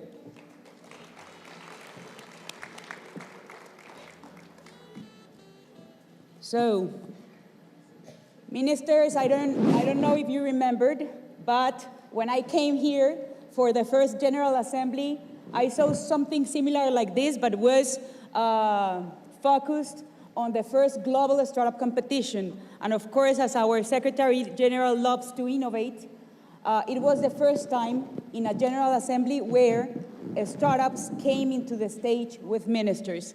And today we are celebrating because each minister that is in front of us has been working with the UNWTO in order to empower innovation as part of the national and international strategies. So, first of all, thank you. And I would like to start to the questions to the ministers. That is the same question. So the question will be, which steps have you taken to support tourism recovery in terms of entrepreneurship, innovation, and of course, to overcome the challenges to develop rural development? So, my dearest minister from Chile, the floor is yours. Bueno, muchas gracias. Thank you very much for this invitation to join you here today and talk to you about this exciting subject. I mean, if tourism is great, well, rural tourism is even better. During the pandemic, we took a decision as a government to tackle this situation in 3 phases, in 3 chapters, really. First of all, survival, because we realized that there would be a period of time during which we wouldn't be able to work. We wouldn't be in person, and we had to actually put together resources and financing instruments to make sure that our businesses could survive that time without work. The second scenario that we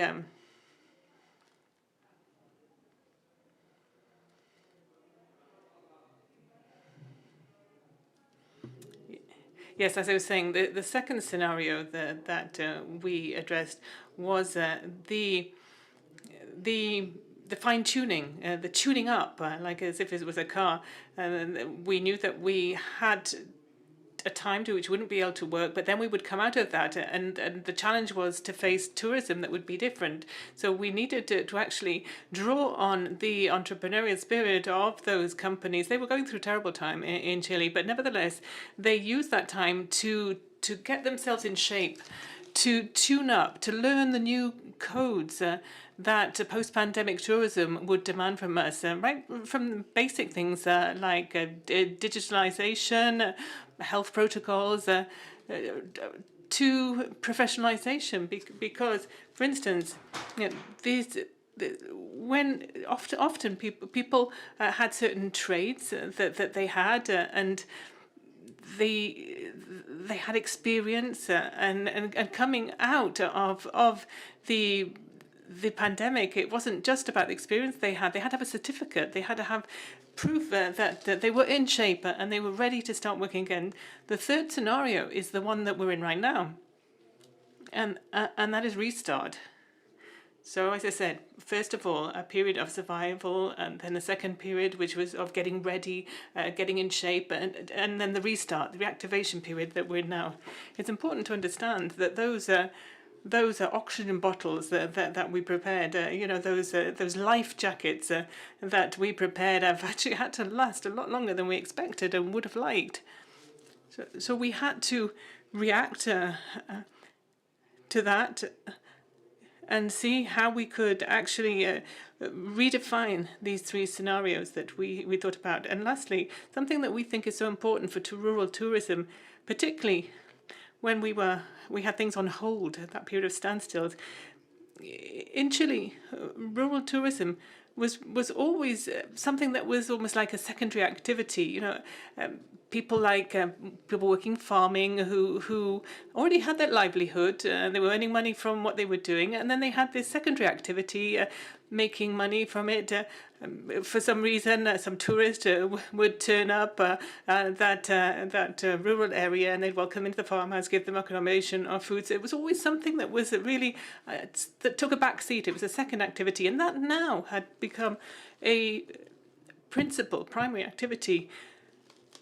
Why was that?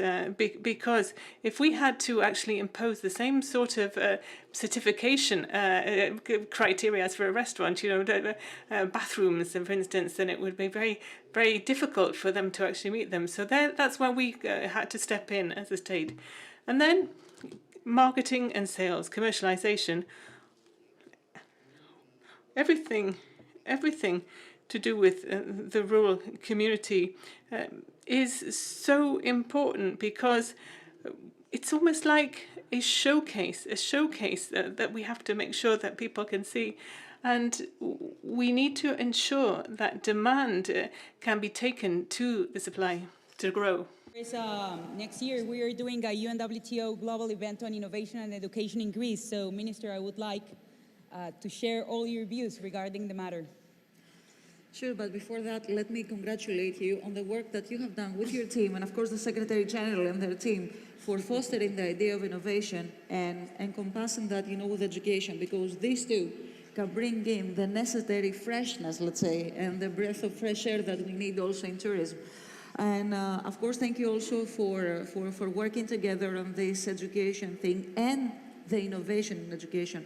Before that, let me just go back a little bit on the question that you posed to His Excellency the Minister.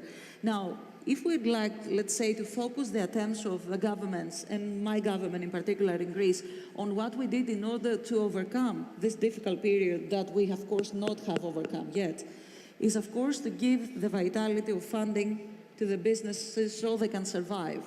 So until now, more than 41 billion has been given to businesses as well as been able to contain unemployment. And what is very important, and is directly linked to what we're discussing today, is that we have managed to limit youth unemployment in record numbers during these daunting times, which is, let's say, a very optimistic message that we can give out. And of course, this also is closely related to startup community, because usually you have the younger people that work in innovation and startup community. Now we're at the point, Natalia, where we're talking about for sustainability, we're talking about inclusive growth, we're talking about the diversification of the tourist product, and of course the increase in spending per capita that we have in our countries. And we feel that combining the rural aspect, combining what they can do, the ecotourism, gastronomy, wine tourism, sport tourism, everything that we can take stock of and exploit in our beautiful landscape. We don't only have the sea and sun in Greece. We offer the beautiful landscape and the ecosystem that can provide these amazing experiences. With innovation, we can get the most out of it. What do? We have created a special network. As we talked about networks before, it's called Elevate. It is sponsored by the Ministry of Development. And we are also partnering with Hoteliers Association. They have created their own capsule where they have startups, also in rural tourism, and we are providing funding for them during these very difficult times. If I get the opportunity to talk again, I may also point out some government policies in promoting gastronomy tourism and different thematic tourism, but I guess we're running out of time. So thank you very much. Thank you so much, Minister. And now let's move to a country that, of course, as all of you know, is one of the top countries when it comes to innovation, technology, and of course, entrepreneurship. That is Japan. Mr. Kaneko, what's your vision? Thank you very much, Natalia. I feel very honored and excited to participate in this roundtable together with the honorable ministers and winners of startup competition. I would like to talk about what we have been doing to support tourism recovery in terms of entrepreneurship and innovation. Just like other parts of the world, rural economy heavily relies on tourism in Japan. However, tourism industry in rural areas tend to be in short of new investment, including information technology. Therefore, they need to improve productivity through innovation. Actually, it is not a new issue, but this has become more evident after experiencing COVID-19. In this context, we have established a group of startup companies offering services mostly for foreign tourists, encouraging the collaboration among them. Also, we will provide the monetary support of $2 million for pilot projects in cooperation with local destinations and private companies having cutting-edge technology or innovative services.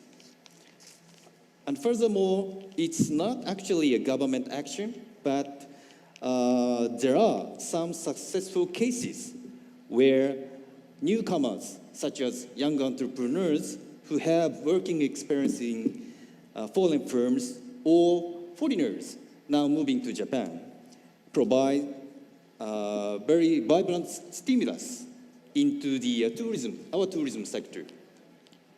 In closing, we will continue to support tourism sector and entrepreneurs in various ways to welcome you soon. Thank you very much. Thank you so much, Minister. And of course, now we're coming to the Middle East. So His Excellency, the Minister of Jordan, we will be delighted to talk about rural tourism, tourism and antiques from your perspective. Well, thank you very much, Natalia, and it's always great to be back here in Spain, and we thank Morocco for all their effort, and we thank Spain for taking this challenge, and we congratulate them with the World Tourism Organization and all of you for the success so far. I think this is a very important time for all of us. I don't want to go back and say what we have done and what we have faced and the phases that we went through. I think we are We all went through similar phases, and there are lessons learned throughout this experience that we went through. For us in Jordan, rural tourism was an important sector that we were developing for the last 10 years or so. And we relied heavily on the local communities and in particular women and youth. While we are seeing that growth and this important sector coming in and complementing the main tourism attractions that people come to Jordan, we were faced with different challenges throughout the years. But the greatest challenge was this one, the COVID-19, that I think have swept the whole world in a way that we never expected it. But it also gave us opportunities. Those opportunities were coming up with innovations, with ways to make sure that we keep this industry and we can build on the future. We don't want to take this challenge as a phase where we stop. No, we want to take it as an opportunity for us to move forward and to introduce something new. This success is seen. It's seen through the youth. It's seen through the opportunities that were created through not Jordan only, but I think all our colleagues here sitting around this panel have experienced it. I'll be very frank with you. One of the hardest hits for us in terms of tourism was informal tourism or rural tourism. This was one of the hardest hit industries that we needed to come in as a government and see what we can do. First, we had to focus on the main attractions, the main tourism, but then at the same time, we needed to see how we can move forward and making sure those that have invested all that they have in their small businesses are up and running, and the government interfered with soft loans so that they can make sure that they can come in, but at the same time open the opportunities for youth. Those youth now today are able to get those soft loans and linking them together. I think for us in Jordan, we have started this initiative before the COVID, but with the COVID, I think we're going to be seeing much more progress in this field, and in particular through the youth. Jordan is blessed with our youth, and at the same time we are also blessed with the IT sector that is there in Jordan. I think we have to make the best out of it. Thank you. Thank you so much, Minister. And now, let's move to Africa. Of course, not only is about one of the top economies in Africa, is about, I remembered when I was appointed as the director of innovation of the UNWTO, that the first country that came to raise the hand and help in terms of promoting and empowering entrepreneurs in Africa was Nigeria. So of course, it's our pleasure, Minister, to have you here. We would like to listen your vision on rural development and of course, innovation. Thank you very much. First of all, please permit me to congratulate the Secretary General for his re-election yesterday, and to commend the UNWTO in general for the very good work they've done in the last.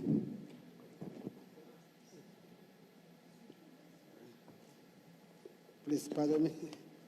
I started by saying, please permit me to first congratulate the SG for his re-election yesterday, and also congratulate the UNWTO for the wonderful work they've been doing. As my colleagues have said, really a lot of the tourism, especially in Africa and developing countries, is actually rural. And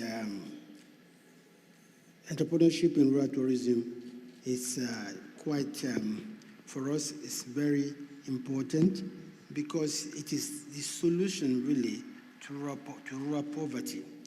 Because if we encourage entrepreneurship in rural areas, in local tourism, you'll be empowering the people not just to earn money, but also to include them in the, in the overall running of the economy, and also diversify your economy. As soon as the pandemic, struck about 2 years ago, the first thing the government of Nigeria did was to recalibrate its entire program, its budget, because just like every other country, we are very, very badly hit with, by the pandemic, because the price of oil crashed from about $60 to about $13, and at the same time we had to increase our health spending by over 60%. So we had to go back to the drawing board, recalibrate our budget, and see how we can survive the pandemic. And in particular, we came up with what we call an economic sustainability plan, which was to actually address the areas that are most, affected by the pandemic, which of course tourism was one of them. Just before then, my ministry also undertook a survey in which we invited all major practitioners in the creative industry, tourism, music, film, and the like, and of course the hospitality industry, to see how the pandemic has affected them. So this was what actually equipped us with how to deal with the pandemic, especially for entrepreneurship, for entrepreneurs in the rural area of tourism. We set up what we call survivor plan, and we give out survivor funds to many of the small and medium entrepreneurs in the rural areas. These range from a one-off payment to helping small and medium employers to support and cushion the effect of the pandemic by taking over the payment of the salaries of the workers for about 3 months. And this actually varies from small to medium. In some cases, we're only able to take about 10 workers. In some cases, we took up to about 50 workers that we supported with a sustainability plan. Also, we helped small entrepreneurs with one-off grants and with some payments. But now coming to the issue of innovation, I'm proud to say that the government of Nigeria, working with the AFDB, has approved an investment of about 600 million US dollars in a program which, like I said, supported by AFDB, which will support young tech and creative sector entrepreneurs through the provision of finance for training for their businesses, finance for skills development, and finance for infrastructure. And also, we've set up what we call National Youth Investment Fund, about 75 billion naira. That's about about 150 million US dollars to also help the younger entrepreneurs to overcome this pandemic. But we believe that one of the most important things we need to do as a government, in addition to setting up this, is also to really intervene and help rural tourism in a manner that will make it much more sustainable. What we found, we took an example of just one state of 36 and realized that there are about 8 or 10 important festivals around that state. But unfortunately, they are all concentrated almost around the same time. So we are collaborating with the state government and the local government to ensure that these festivals are rearranged in a manner that will make the local entrepreneur, busy, employed, and be able to earn income all throughout the year. These are some of the things we have done in the area of innovation and also in the area of encouraging entrepreneurship in local tourism. I thank you very much. Thank you so much, Minister. And now let's jump once again to Europe. And of course, I would like to introduce to not only one of the main partners of our startup competition, is a minister that speaks my language, because she comes from technology and of course from innovation. So Minister of Tourism of Portugal, I would like and be super delighted to listen to you and your vision on rural development and of course innovation.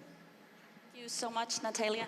First of all, let me greet UNWTO for the excellent work you have been doing. Natalia, your team, our Secretary General that's here with us. Thank you so much, because you are always, teasing us in a good sense.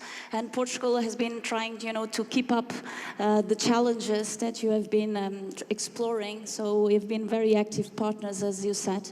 So I greet you and I praise you for that huge effort towards innovation and towards rural development. A second remark for those countries that are here with us in this stage, I also recognize that you have played an important role in innovation, bringing rural development on board. But allow me also to recognize all the countries that are not in this stage, but really have public policies that really matter to innovation. And so Portugal is also always humble enough to work and to learn with you, that's for sure.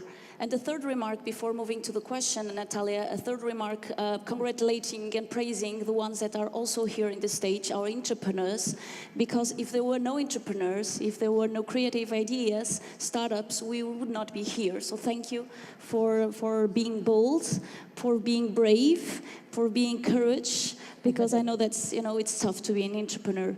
Well, going back to Portugal, I will be quite brief in the answer. So as you said, Natalia, we bring innovation into the ecosystem for a couple of years now, especially in the pandemic, of course, and in this pandemic and challenging times.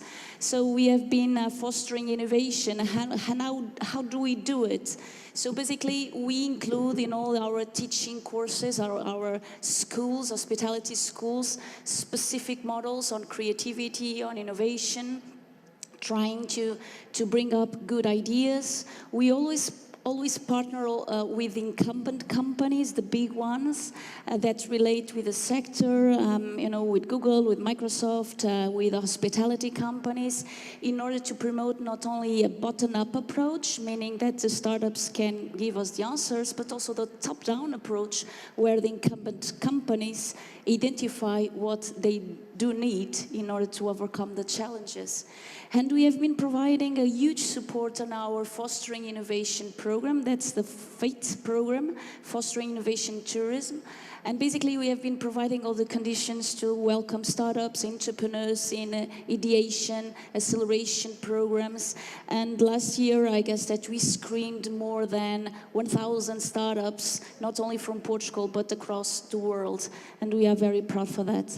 Last but not least, and because Greece mentioned that, Sophia from Greece, she mentioned that. I think it's very important to guarantee that we do have the right funding for the companies. And of course, in Portugal, we do have cash grants. But apart from that, our National Tourism Board plays an important role in the VC world. So basically, we put money in the funds. Tourism National Board is an LP in a couple of funds, VC funds.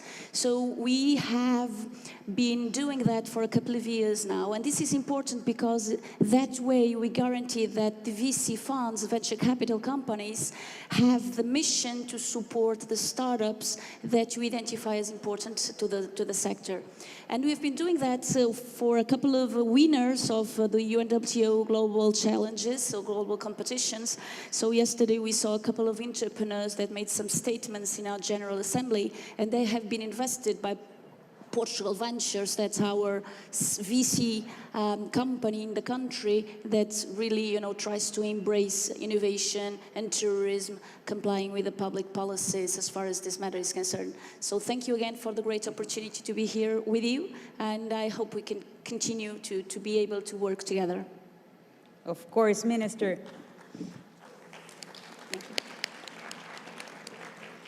And to end this final round of the ministerial debate, I would like to introduce His Excellency, the Minister of State and Entrepreneurships and SMEs of the United Arab Emirates. And of course, you have been another partner in the Middle East, not only supporting SMEs, but also helping us to empower all the data-driven decisions that you have been making, thanks to your smart dashboards and analytics that you have in terms of technology. So thank you, Minister, for being here, and the floor is yours.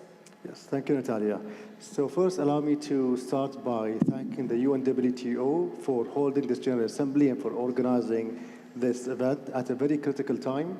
I think this sends a strong message. I believe we have the highest level of participation at the ministerial level.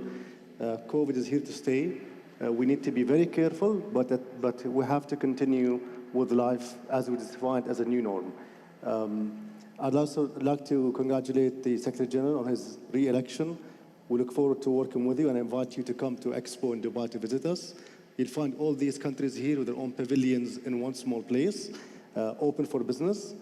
With regards to the topic today, I think I'm in a very unique position because I'm responsible for entrepreneurship, innovation, and tourism in my country. And when COVID hit, the biggest segment that was affected was SMEs, and probably, arguably, the biggest industry was tourism. So I was at the core of the panic mode when it came to how to deal with the situation. We quickly thought about it and we realized that the best thing we could do as government is to invest heavily in the healthcare system. And that's exactly what we did. We realized that getting business to open and creating a safe environment for tourists is extremely important. And as I speak today, 100% of the eligible population have received at least one dose, and 90.5% are fully vaccinated. And this is why we've seen an increase in growth of tourists who come to the UAE while we're still having the COVID measures in place. So that was the number one priority for us, is to double down on the healthcare system. Now, when it comes to rural cities and innovation, we were previously always promoting the main cities, Dubai and Abu Dhabi.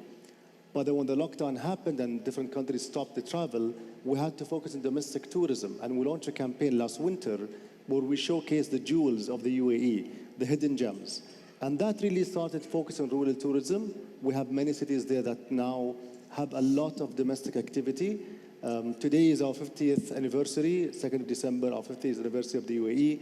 We're holding it as well at the rural cities. So we really are pushing the file of rural cities within the UAE. Last point, I think entrepreneurship, specifically for rural cities, has a big potential because you can leapfrog where technology is not really there. I think innovation goes a long way. We've seen great examples in Africa and other areas where cities may not be as connected, but then smart solutions really pave a smart way. And we are also launching a tourism accelerator that will serve that purpose specifically to develop innovative companies that would help serve rural areas. I can talk on, but I can see the timer's out, so I'll leave it open for my fellow ministers to comment. Thank you. Thank you so much. And of course, as Rita told us, we cannot do anything without the development banks and, of course, without investment if we want to accelerate growth in terms of startups. So I would like to give the floor to Mr. Oscar Rueda, the Director of Tourism of the Latin American Development Bank, CAF. So, Oscar, teniendo en cuenta que la inversión... Well, taking into account that investment is so important, especially in the very first phases when we start working in a startup. So how can a development bank get involved in rural areas? Yes, thank you so much, Natalia, for this invitation, and I'd like to greet my colleagues and ministers on this panel, and also the main characters in this meeting, that is the entrepreneurs. Yes, of course, it is necessary to have money, but before I wanted to ask whether we have a new type of tourism, whether after these quarantines, after these lockdowns, are we any different? Paolo Giordano wrote a book about in times of contagion. He said this in April last year. He said, I'm not afraid of getting the virus. It is the civilization that may develop out of this that I fear. And I fear that fear may go in vain without anything changing. Well, world did not crumble, but I do think the world has changed, and there have been changes in tourism. There's a new type of tourist, a responsible tourist who loves nature, who respects environmental sustainability, who wants free air, nature, after so much lockdown. And that is where rural tourism comes into play. Of course, we've been talking about a lot of places in the countrysides, but rural tourism has a surname, which is community tourism. You cannot understand rural tourism if it doesn't go hand in hand with the protection of the value and the respect of the local communities in these rural areas. One thing I thought was quite interesting when we talked about change. I attended a meeting. I was at an ICA Congress, and everybody was so complaining because a lot of the people were affected, and they were talked about conference tourism, which has been so seriously affected. And they talked about how climate change and how we could contribute to a drop in carbon emissions to zero emissions. The Minister of Colombia spoke quite recently about our peace process. When we signed the peace process in Colombia, we were wondering what to do with the guerrilla forces, and we saw that tourism was the very best occupation for them, because part of the territory which could not have been visited by citizens, and they were the only ones who were familiar with these regions, and they walked through these tropical forests and saw the rivers and waterfalls of that region, and they were really the ones who could really take tourists through these regions, and how the war turned into peace and tourism could play a role. So the bank did its role, did what it had to do, CAF, and it did sign an agreement, an alliance with the UNWTO. We know a bit about finance, and the UNWTO doubtlessly knows about tourism. So we want to inspire risk capital, the wish to invest in something that is not simple. Invest in tourism, in hotels is easy, but in entrepreneurship is not easy. So we need to go together with the Latin American Development Bank, needs to go together with the UNWTO, and we need to develop these alliances in all countries, finding the respective development banks so that we can be a true instrument to support entrepreneurs. And the final message, what I wish, what I dream, is that these entrepreneurs could get together with local communities. It's a question of protecting them, of getting them to receive profits. They know nothing about administration. They have no idea about entrepreneurship, but they know about the product. So it would be excellent to have this alliance between the local communities and the entrepreneurs so that we get tourist rural communities achieving two objectives: environmental sustainability and tourist entrepreneurship, obviously. Thank you. I think it's the most spectacular, I think, part of the story that is, of course, not only to welcome startups. The question for you will be, of course, today you are representing from all the UNWTO startup competitions. We have an ecosystem of more than 10,000 entrepreneurs from more than 150 countries. And here we have today the top 5 from rural development. So the question for you today is, what can governments do to support the startup ecosystem and drive entrepreneurship to support rural areas? So I would like to start with the first winner from the UK campaign, Mr. Guido Perry. So what's your advice to the ministers today? Thank you for your question, and thank you for the event on behalf of UNWTO. It's a huge milestone for the company, for Campaign.com. I'll start and say thank you for the last 3 speakers because they touched on the main pain point that startups have, and that's finance.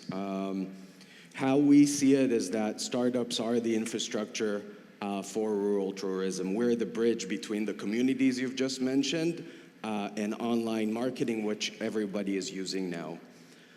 Just for you to understand, 29,000 campsites in Europe, most of them still use pen and paper or maybe an Excel to manage. They don't have systems, right? So it's very costly for us to recruit the campsites or any inventory, and then we need to sell it online. So that's a huge amount of money as well. And unlike cybersecurity or blockchain, travel, and specifically rural travel, doesn't get any attention from investors, from banks, debt financing, etc. And that's something that you three touched about. Tax incentives are not a solution. We're not making money to pay, so there's no incentive. But we do need incentives. We need incentives such as a grant to employ local employees, because we need local people to talk to the local community. I don't know Spanish, I don't know Portuguese, I don't know Italian or German, so I need someone on the ground. We need meetups, just like the last speaker has said from the World Bank. We need meetups with the communities. We need with local investors, because they understand the need, they understand the pain points. Another path to explore are the public-private partnerships, global public-private partnerships, or even social impact bonds, where we can get financing through these, even on recourse.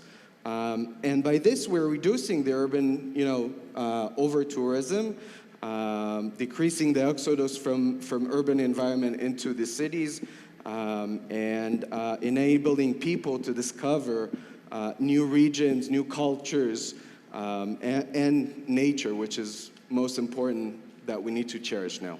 Thank you. Thank you so much. Now, I would like to introduce the winner from Spain. So, José Luis, EcoStars. What do you have to say? What are your recommendations? Thank you, Natalia. So, in my viewpoint, there are two main axes to foster entrepreneurship. One of them is difficult and costly, and the other one is actionable and with limited investment. Starting with the tough one, this is the infrastructure enabler, right? To make rural tourism physically accessible. But this, as you know, is expensive. It's necessary, but it's expensive. This was mentioned by His Excellency, the Vice Minister of Colombia. The second one, and this is the quick win probably, is the trust on good startups. This has been clearly mentioned by His Excellency, the Minister of Japan, Her Excellency, the Minister of Portugal, with a very special emphasis, so thank you for that as well, and Her Excellency, the Minister of Paraguay. And trust in good startups is the key. Let's recall that Airbnb, the largest travel company as of today in the world by market cap, was founded only in 2008. Airbnb was recently, not a long time ago, a startup, and they had this trust to become such a big company. I would recommend governments seated here to listen to us, and if you share our vision, to trust on us. EcoStar's vision is giving 1 to 5 ecological stars to hotels based on the environmental impact of a stay one night on them, and to provide this information to the end traveler. The Deputy Minister of Turkey, Her Excellency, said that they are on the way to implement a safe and green certificate soon. I invite her, and of course any of you too, to consider EcoStars if you share this vision of environmental impact of more sustainable hotels. The investment actually on our case is no investment, and the implementation time is less than 1 month. Thank you so much. Now, I'm pleased. As you know, tourism is the top employer of youth and of women. But the most important thing is that more than 40% of the startups are led by a woman in the tourism sector. So I'm really pleased to introduce Biabi, the winner of Prosperity, Ms. Rola from Jordan. Thank you. First, it's an honor to be here with all of course, UNWTO and your excellencies. I want to start with saying VAV has always been the voice of the people. We never realized community tourism until we launched. And from that day, 4 years ago, along with my team, we found a few challenges, which is accessibility, as you said, logistics, infrastructure of that destination. This cannot be done without a public and private, and by private I mean startups who can innovate. This is the only way to get hundreds and millions of people online on board.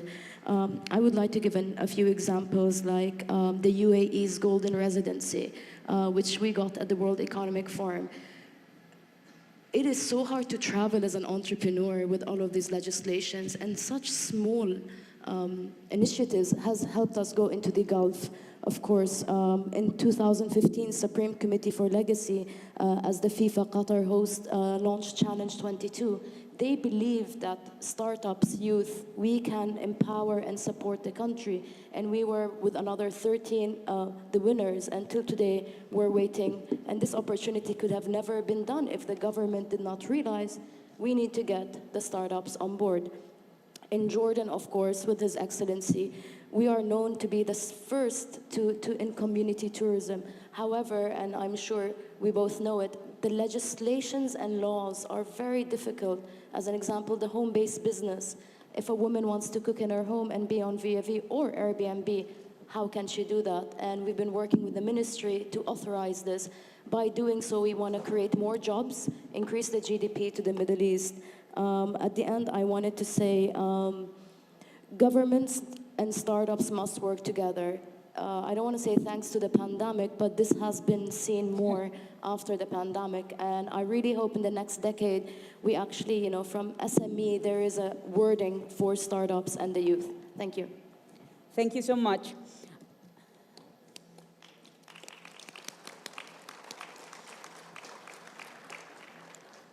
Now the question goes to Mr. Bruno Delmas from France, and of course the winner from the propulsion category. Thank you, Nathalie. Thank you. I'm very honored by your award. And if you agree, I would talk in French because French is permitted here.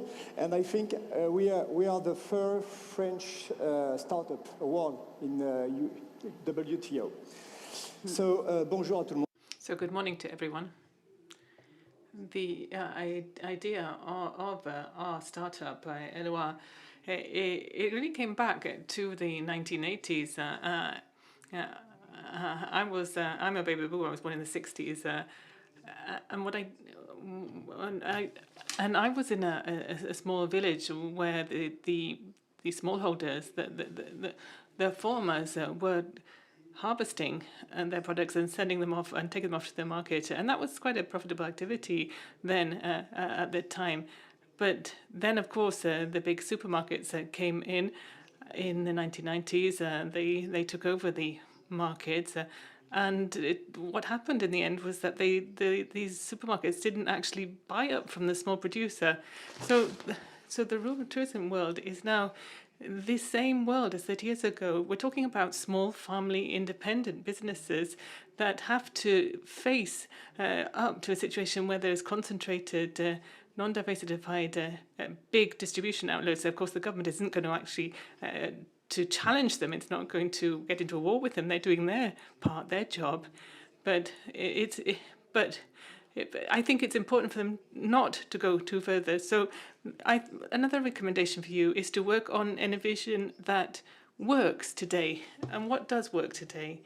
It means you shouldn't actually repeat the mistakes of the past that didn't allow these smallholders to actually take over the distribution. So now we have to work on the sectors themselves, allow the people there to actually become more digital and collaborate with bigger outlets. That's the second element.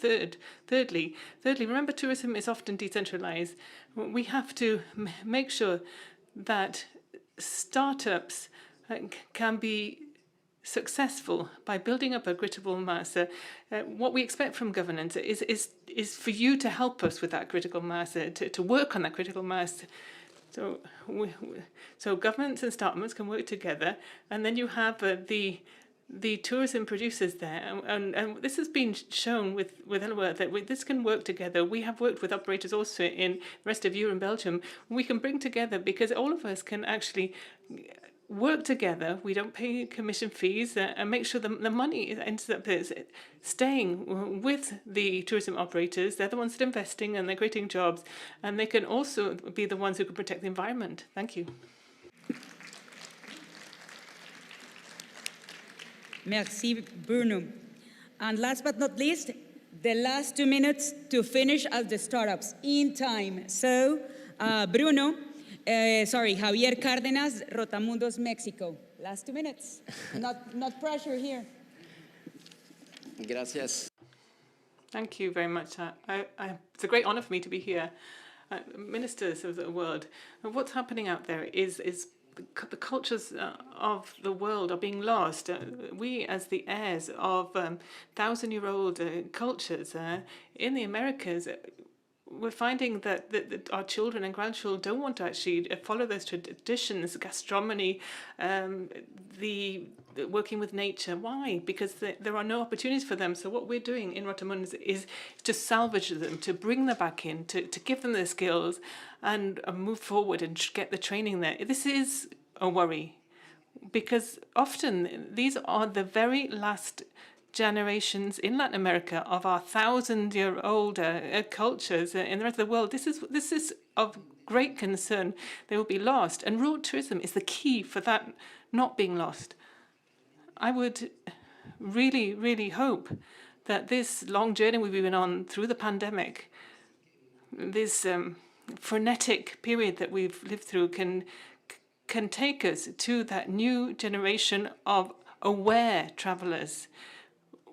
For travelers to really wake up, it's not about traveling outwards. You have to travel inwards, into yourself to wake up. And what the pandemic has done has given us a chance to do that in a travel, to become awake as an aware traveler who would really want to preserve our cultures, to protect open spaces and nature.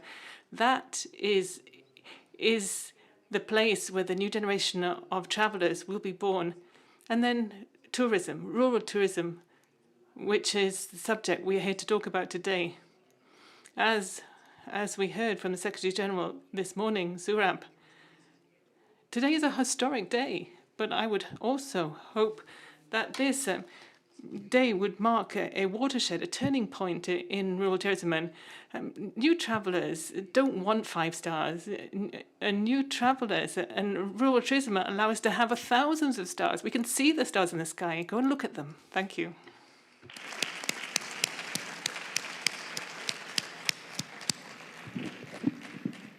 We made the impossible possible, 45 minutes sharp.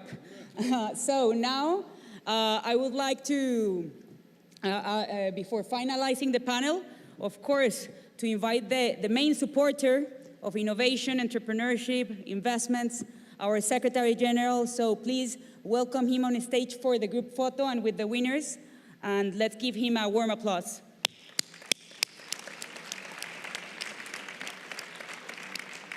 So ministers and startups, if you can help me, and everyone can hold the, yes, thank you. Just 1 minute. 47 minutes. No, I forgot this morning. First of all, congratulations for this excellent, it's not a panel, it's an opportunity for all of us to listen, to talk, to know each other. But I forgot this morning to announce 2 very important events we are going to make, maybe 3.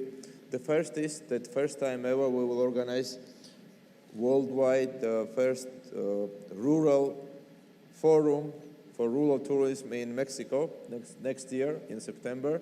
The second one is again very important, worldwide talking about cultural tourism.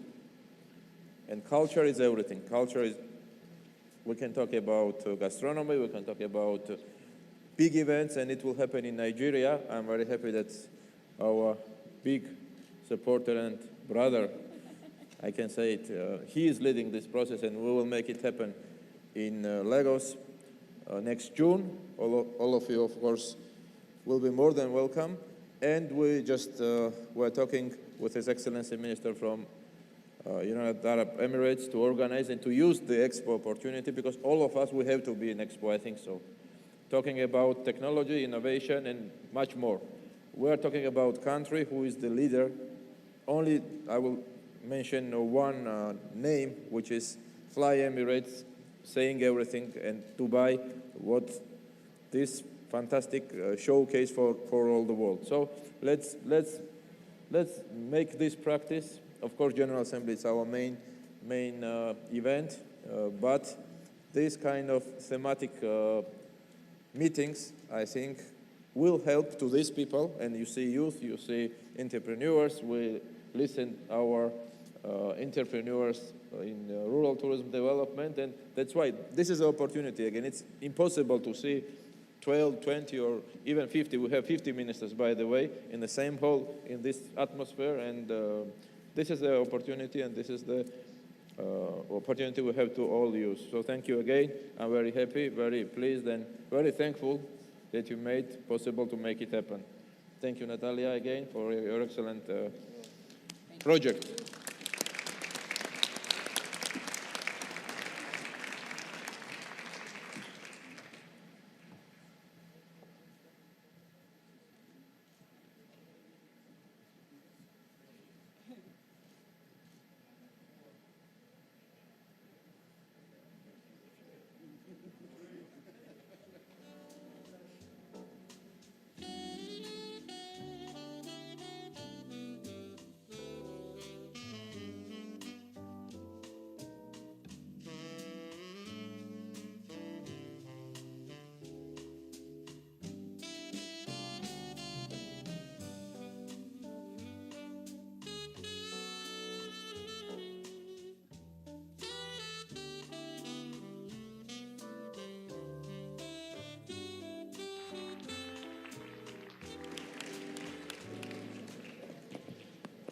Thank you, all of you, and of course, thank Wakalua, the main supporter of these global startup competitions.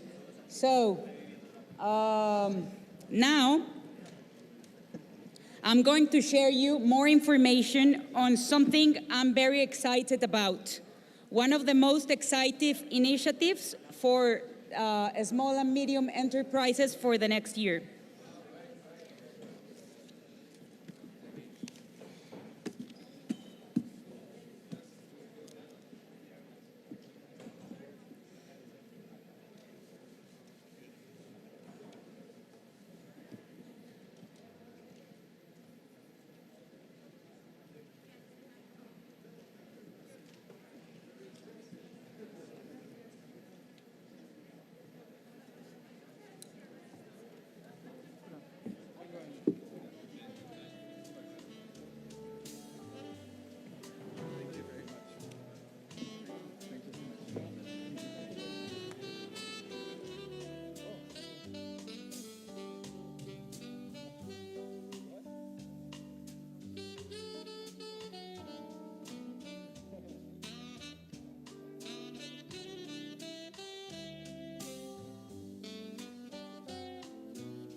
So now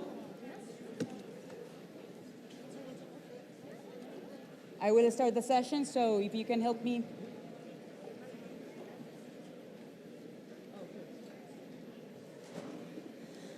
As I already said, startups, what are you doing here? We are out of the protocol. Last, please.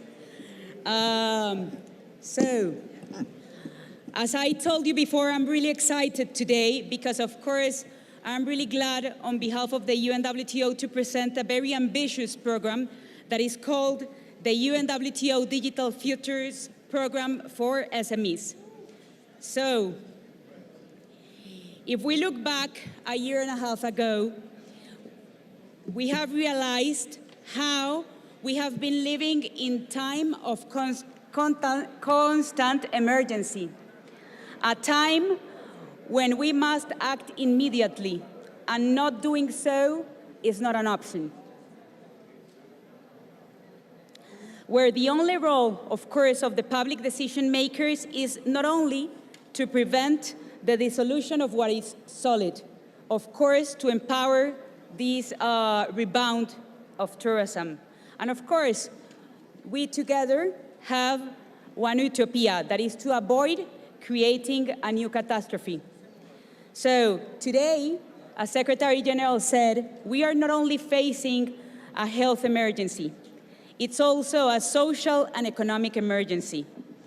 And of course, in times of COVID-19, every sector of the citizenship and the economy has needed a firm and determined support, first of all, to resist the pandemic's impact, and then, of course, to get back on its feet, recover and transform itself towards a new normality. You, as ministers, are part, of course, of the top 20 leaders of your countries. And not only the ministers, each person in this scenario is one ambassador of tourism. So, of course, you have been listening to millions of speeches full of urgencies that we must be addressed. But of course, as all of we know, the tourism political agenda is running against the clock. So today, that's why we want to introduce something different. On behalf of the UNWTO team, who wants to start building up together a common desire of our entrepreneurs and leave a legacy in tourism in the 5.0 phase of digitalization. The sector that employs, as I already said, the most number of youth, the most number of women, but the sector where the SMEs are the protagonists. Today, of course, I would like to introduce UNWTO Digital Futures that have the fundamentals or the values that tourism has, curiosity and pride. And of course, those two values have made tourism one of humanity's most valued assets. So, if you have decided to come here, it's because, of course, you are committed with digitalization, and because, of course, you are committed to challenge yourself in order to help SMEs to rebound again.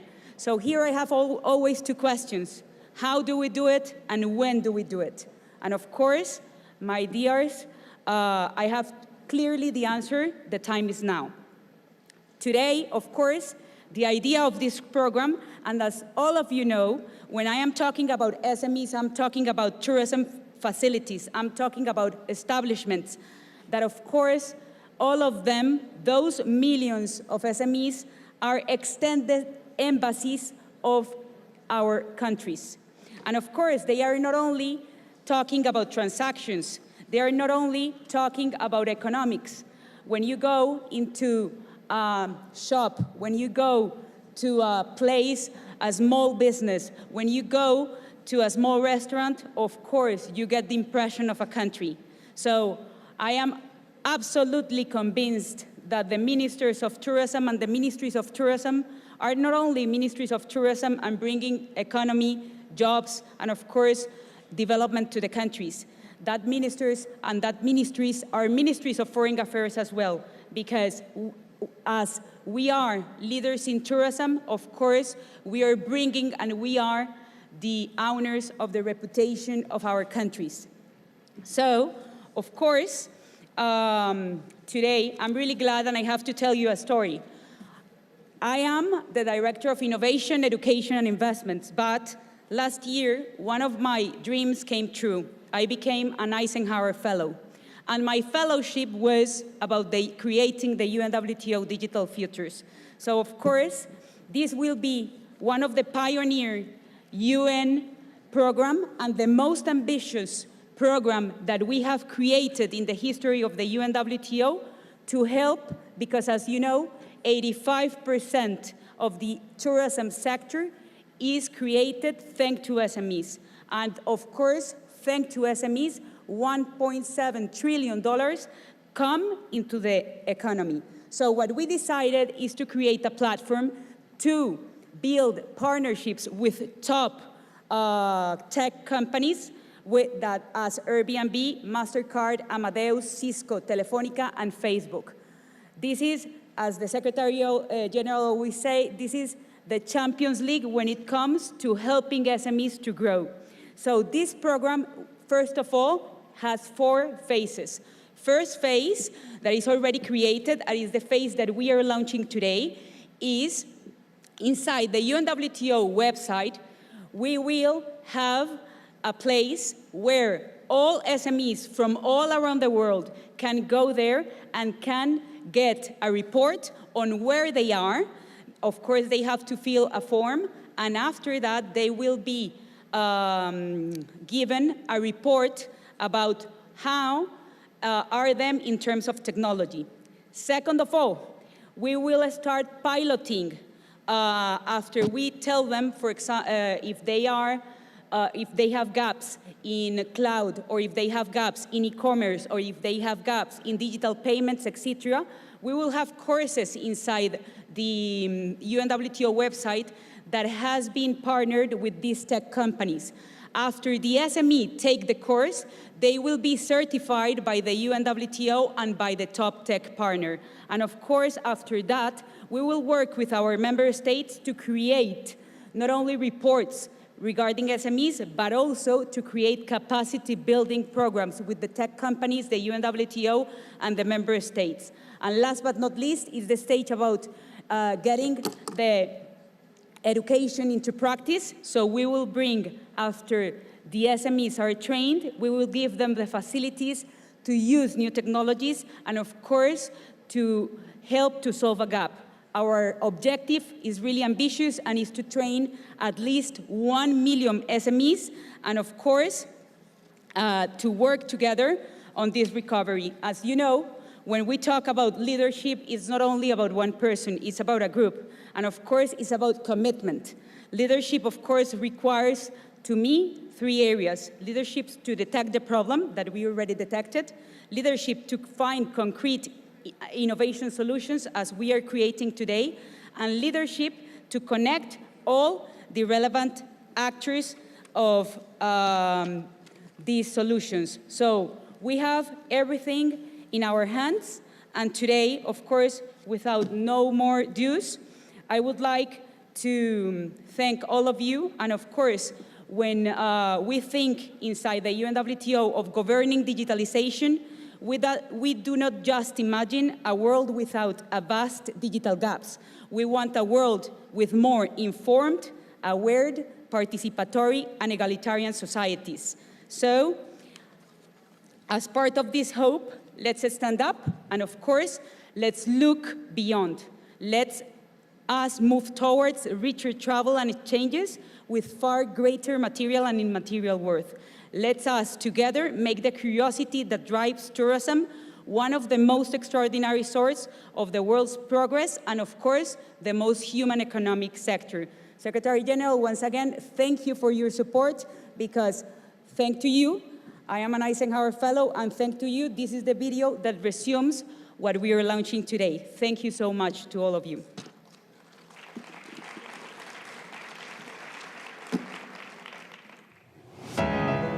Tourism is a cross-cutting force that touches on almost every economic sector. Before the pandemic, 1.4 billion international tourist arrivals were being recorded annually, and the sector was supporting 1 in 10 jobs worldwide. Now, resilience and trust are the currencies that will get tourism back on track in a more sustainable, inclusive, and innovative way. Digitalisation accelerates tourism's restart, especially to support small and medium-sized enterprises who made up 90% of the tourism business fabric and the ones that are at the forefront of economic recovery, contributing especially to the empowerment of women and young people, the main components of the sector's workforce. The World Tourism Organization Digital Futures Programme supports small and medium enterprises on their digital transformation journey to create jobs and build future resilience. The programme offers a digital readiness diagnostic tool to assess small and medium enterprises across 6 core dimensions: connectivity, business growth, e-commerce, big data and analytics, and payments and security. It aims to reach at least 1 million small and medium enterprises. The programme will also provide online training on the use of digital technologies and tools to increase competitiveness. This will be possible thanks to partnerships with global tech companies. Steps for digital futures. 1. Register at www.unwto.org/digitalfutures. 2. Take the digital diagnostic tool. 3. Choose your digital path. Embrace the power of digital. Fulfill your business potential. Make your business global and be part of the future of tourism.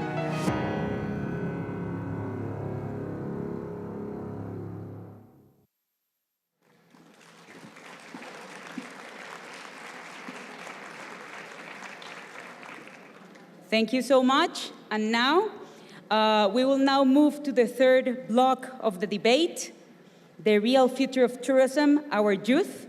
And of course, it's my pleasure to invite Lucy Garner, in charge of youth and talent development at UNWTO, to join on stage and present this initiative. Lucy, the floor is yours.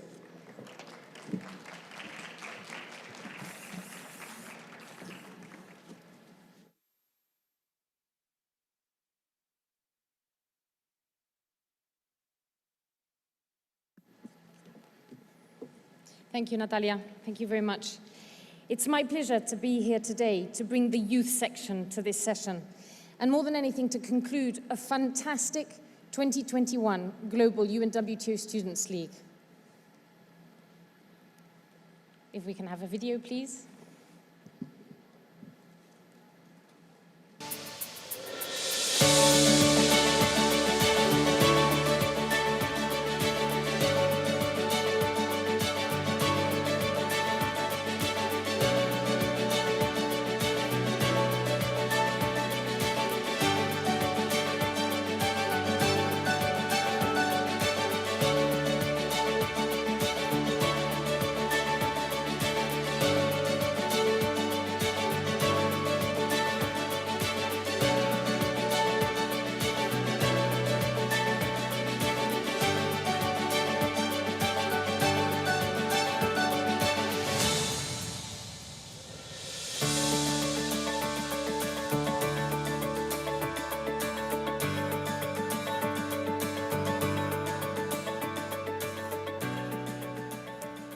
I would now like to invite our Secretary General, Zurab Pololikashvili, to come on stage to award these young masterminds with the prizes that they deserve so much.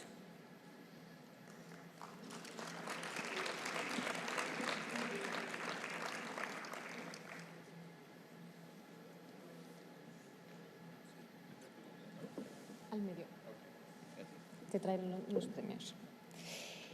So let's welcome and give a warm round of applause to Team LBPC from the Collège Notre-Dame du Mont-Carmel in the Lebanon, who won the plastics pollution for middle school category. Students' League was a challenge for us, especially because it's an international competition with the UNWTO. During this time, we have really discovered that we have massive potentials that encouraged us to push our limits. We're grateful for our school and for the UNWTO for this opportunity and for appreciating our efforts and validating our ideas.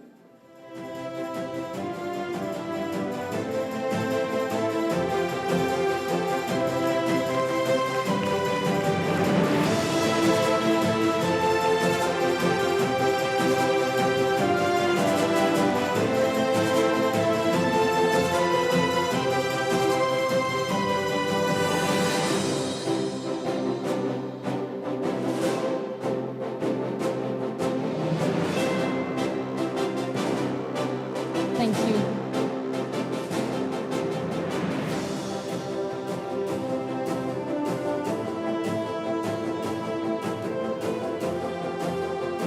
Thank you. If the team would like to move to this side, please, we will go on to the next team. Now let's congratulate Team Climate Crew from NHL Stenden in the Netherlands for winning the Rural Development Challenge for undergraduates.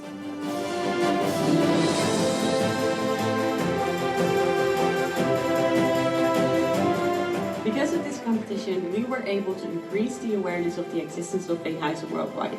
But the best part of winning is that we gained a lot of confidence as new tourism professionals, and that we were invited to help the province with executing our plan.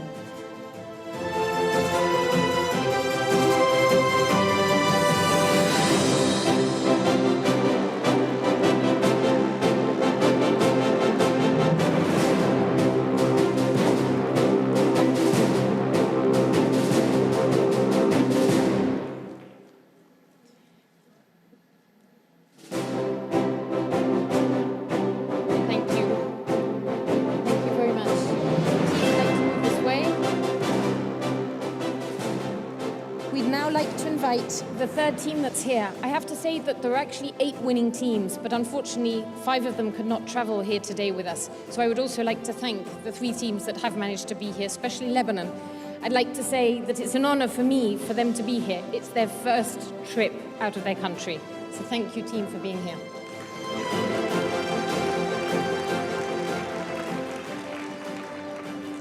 So the last team that's here, Team Offbeat from Università Bocconi in Italy for winning the Rural Development Challenge for master degree students.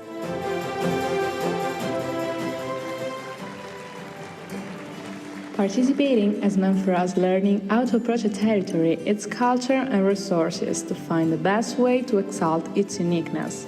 Winning brings us closer to the dream of becoming the future change makers.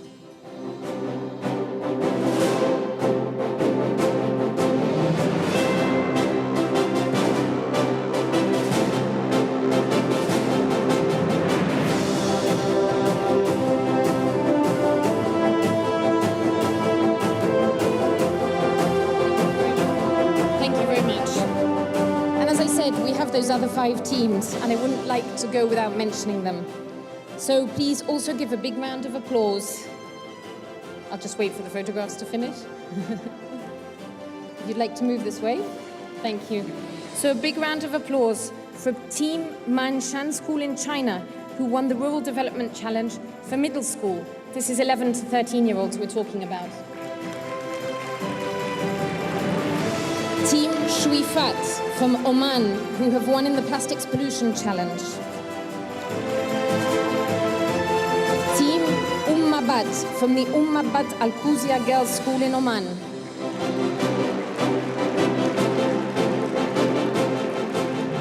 Team Walkie Talkie from the Royal Melbourne Institute of Technology in Vietnam. And the final team, Team Swift Action from the Beijing International Studies University in China, who won the Plastics Pollution Challenge for master degree students. If I may now invite the teams back up for a group photograph, please.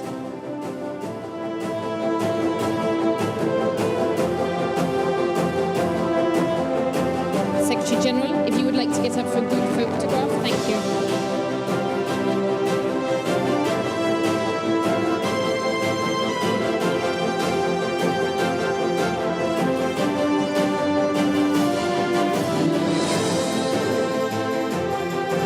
If you'd like to all move that way slightly, please. They can't fit on.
representatives and the Secretary General would like to take their seats, and the rest of the teams, my congratulations. You can now come off the stage. Thank you.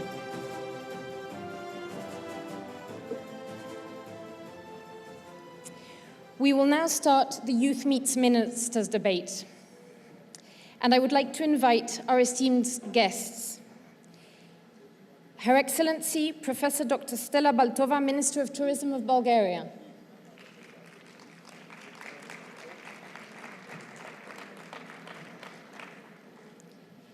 Her Excellency, Mrs. Hala Keyrouz, Ambassador of Lebanon to Spain.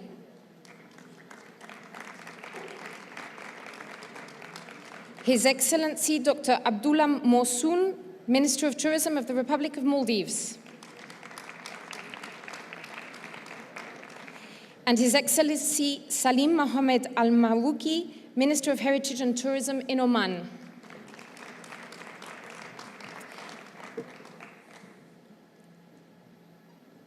Thank you very much for joining us. So as you have seen, we also have our Secretary General with us, and we have 3 team representatives. Katrina Jejea, high school student from the Collège Notre-Dame du Carmel in Lebanon, Anushka Top, undergraduate student from NHL Stenden in the Netherlands, and Salvatore Caballaro, master student at the Università Bocconi in Italy. These young people have certainly proven that they are set to be the future tourism leaders, and that they can help shape a more sustainable future in our sector. This is why we've wanted to give them this platform today, to voice some of their interests and concerns about our sector and about its future, and by asking the sector's leaders here present to answer some of those questions that they have. I will be leading you through the session, but I have to say the questions have been created entirely by the students themselves, and they will be asking them. So let's start with our youngest team, Katrina. Katrina, your team was in the age group, the high school group, so from 14 to 18-year-olds. So you haven't actually even started tourism studies yet. But you identified that, that you could create a tourism product based on the natural and cultural resources in your country, and this would essentially contribute to the economy and local community. What would you like to ask the Minister of Oman about this? Would investing in already existing natural and cultural resources contribute to lessening the impact of the global economic crisis? Thank you very much, and I take the opportunity to congratulate all of those who have won the prize that are unprecedented. And I do hope that this kind of program will continue, because it empowers the current leadership of young generation and the future one to come. I think it's ironic that COVID had rearranged our agenda in terms of making sure that the rural areas will be given the proper investment and attention in terms of developing the... Would you like this one? Okay. They will be given the opportunity to develop and to be fit very well. I think it's here. Thank you, Minister. We don't want to lose any of your words. Sorry for that. Thank you. All right. Indeed, I think we have heard throughout the panel this morning how important it is to give the rural areas the attention that it deserves, not in terms of creating destinations that are important to the national economy when it comes to tourism. But really, in many ways, it provides stability to local communities as well. In addition to that, it is important for maintenance and sustainability of intangible and tangible heritage. It provides and creates job opportunities. It empowers the local community to fit with national agenda as well as to international agenda like the one that is being promoted by WTO. So it is critical that we give it an attention in order to make sure that tourism will be sustained and that they will fit very well within the broader spectrum of sustainability and development of the tourism sector. Thank you very much, Minister. Yes, an important point about how to conserve our heritage sites and our natural resources, of course. Thank you. Katrina, would you like to add anything to that? Yes, I want to say that there is many solutions to the economic crisis, but I love too that all those solutions that they comes through so that the world becomes a better place to live in. Thank you very much, Katrina.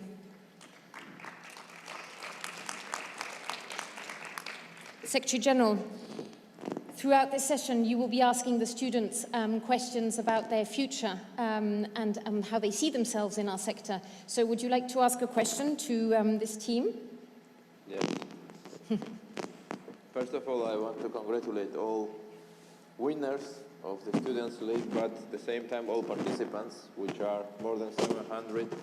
Welcome to our big family, to our big club, to UNWTO, to tourism sector. And I want to motivate them. This morning we had a Prime Minister of Spain to motivate all our youth to be close to the sector. The idea to have a champion Students' League, it was just Thank you. the opportunity to bring youth sector with us. So I want to tell you that in your age, me, myself, I'm sure that ministers, ambassador, we never had the possibility to sit down with the ministers, or even I didn't know what UN is maybe. So it's an opportunity. I want to tell you that everything is possible, and I'm very happy to have such brilliant people next to me, next to us, and I wish you all the best. Regarding the question, is that and this question is to Katrina, has this challenge allowed you discover any tourism-related job avenues for the future, and do you see yourselves working in the tourism sector in the future? First of all, I want to thank you and thank the UNWTO Students' League for this amazing opportunity that you have given us to improve ourselves. Regarding to your question, we found that, in fact, none of us wants to specialize in the field of tourism. But there is no shame in being tourists. But throughout our various specialization, we will serve the tourism sector. For example, architecture preserves tourist monuments, and without electrical engineering, there are no mechanism for the tourism sector. Thank you. Thank you. Thank you very much, Katrina. And now on to our next question, Anushka, for you. The youth of today certainly has an acute awareness that a sustainable restart and the future of our sector is the only way forward as long as it's sustainable. Anushka, your question for the Minister of Lebanon is along those lines. Anushka, the floor is yours.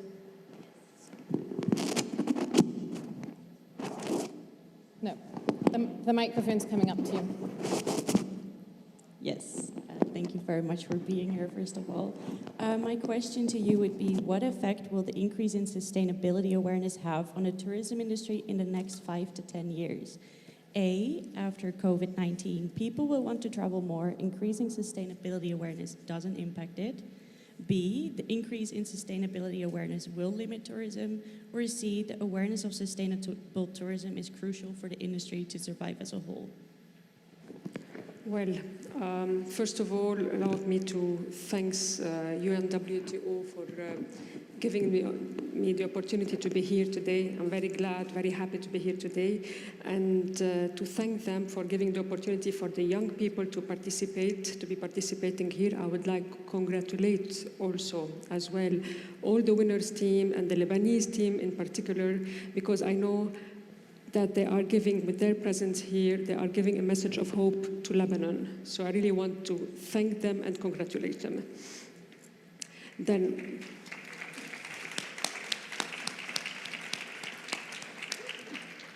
Coming back to the question, well, what I would like to say is that today sustainability is an extremely universal concern. It's not an option or a choice anymore. And this is an issue that touches every industry, including the tourism industry.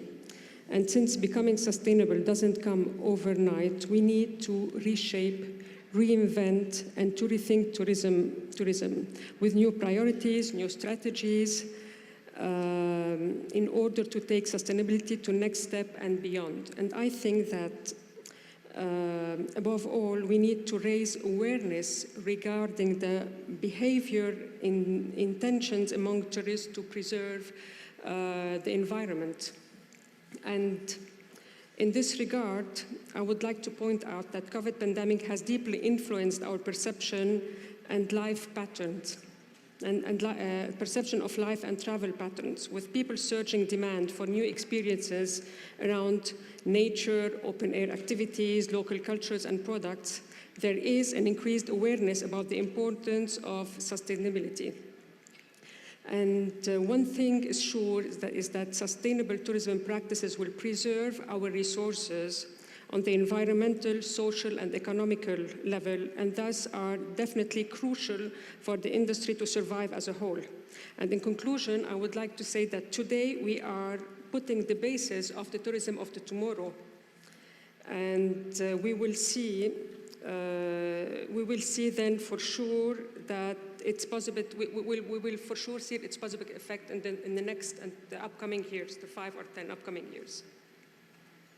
Thank you very much, Minister. Yes, again, that preservation of our cultural heritage is coming back out again. Obviously a very important theme in this debate. Anushka, what would you have answered to that question?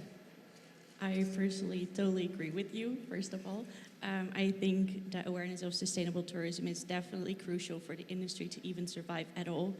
And we have already seen an increase in tourism and sustainable tourism in the past years, but if you ask me, it's not enough yet. If we want tourism to be fun for everyone, we shouldn't just think about profit, but we should definitely look at the environment and the people living in it. If we don't do that, I think that tourism will stop at some destinations, stop to exist actually, taking Maya Bay in Thailand as an example. Thank you. Thank you very much, Anushka. We actually continue with another question from you. Our sector is a very fast-changing sector, we all know that, and it adapts to all the different situations and trends. And that is exactly what your next question is about, trends and the future of our sector. And your question is for the Minister of Bulgaria. Yes, thank you very much. Question? Yes. So I have a question for you. Which of the following do you think will change the tourism industry the most in the next 5 to 10 years? A, artificial intelligence, B, the workation trend, C, social media, or D, sustainability? Thank you very much, Anushka, for these innovative questions. And congratulations as well for the enthusiasm. And congratulations for all this students' team today. And the future of tourism is in your hands. You know very well this, I hope. It is quite difficult to predict precisely what exactly will be the most important factor that are going to impact the tourism industry in the next 5 to 10 years. I hope and I see that maybe each of these 4 factors will have their impact on the travel industry. But I rank as first one the sustainability. The most accelerating is the artificial intelligence. My favorite is the workation. The massive one are the social media. We are living in a time where the big challenge is the climate changes. We should cope with the challenges. So the sustainability is everywhere. It is in the schools, in the university, it is in the business. I'm absolutely sure and totally persuaded in those that the business is going to recover only if implement in their models the elements of the so-called circular economy. Zero plastics everywhere, in the kitchen, in the restaurants, in who the tourism services. To create more sustainable routes around our neighbors in close destinations, not so much crowded. And moreover, to use local transport when we're traveling abroad. Yes, the sustainability is everywhere. Regarding the artificial intelligence, as I mentioned, this is the most stimulating and accelerating factors. Artificial intelligence is here, is everywhere, but it is the future. The robots are everywhere, in the hotels, everywhere in the world. We're using different automation processes in the different tourism services, but we should be very careful and to create sustainable models, business models, when we're implementing artificial intelligence.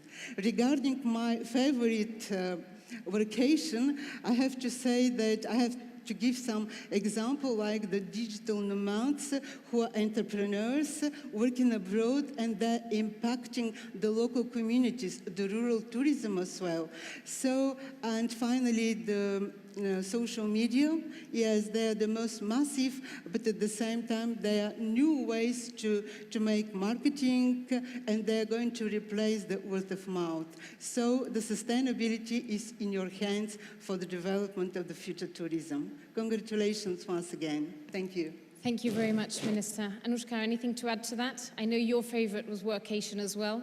Yeah. Yes, I am. I actually agree with you that the workation trend is very big at the moment. I personally feel like we've entered this new era in which mental health and focusing on yourself has become so much more important, which is amazing, of course. And I think 9 to 5 is not the standard anymore.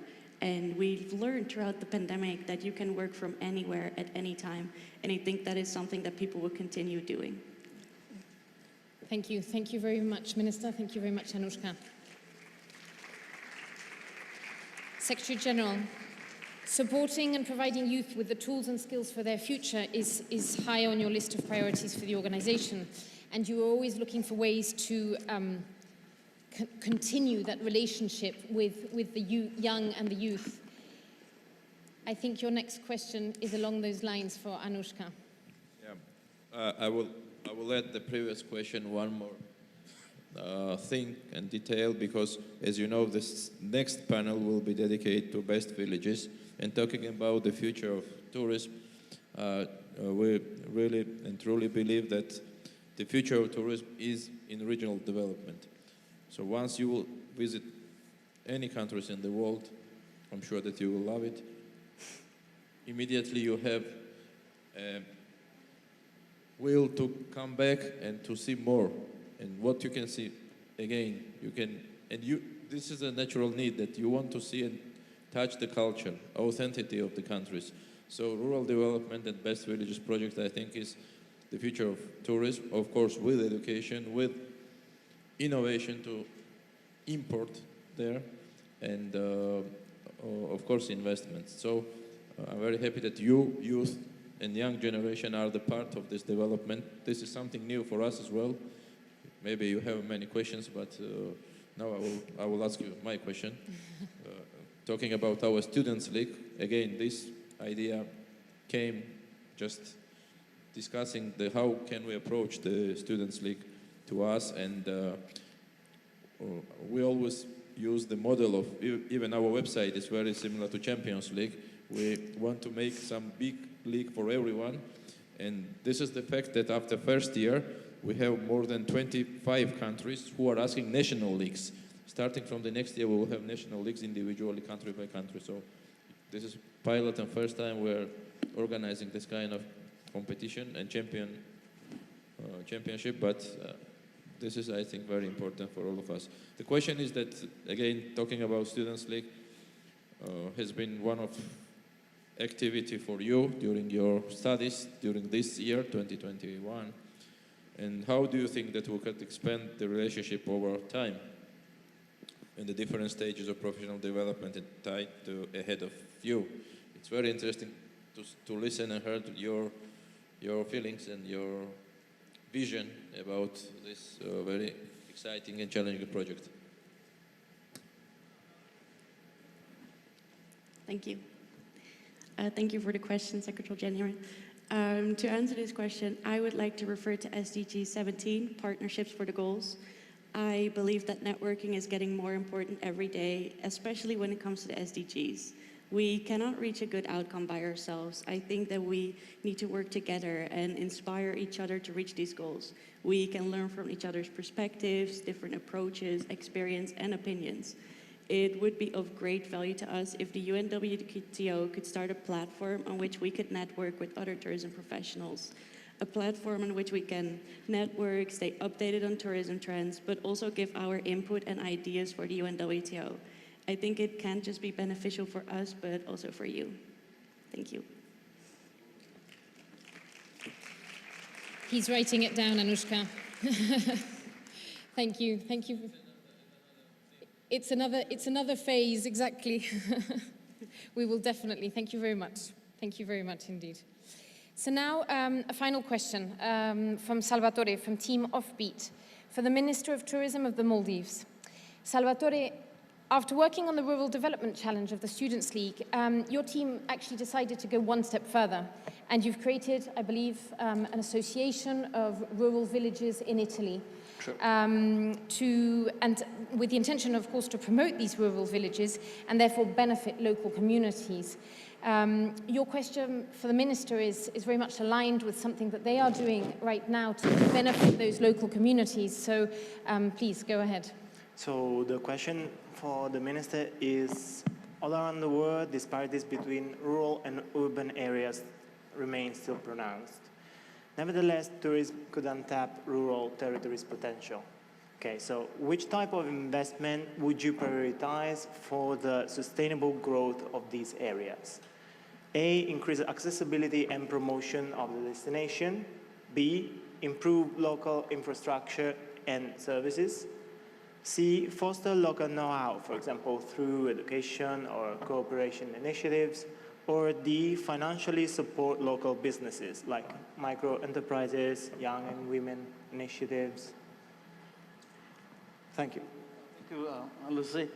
And also, first of all, let me congratulate all the winners of Student League and also participants in the finalists, especially the 3 finalists from the Maldives.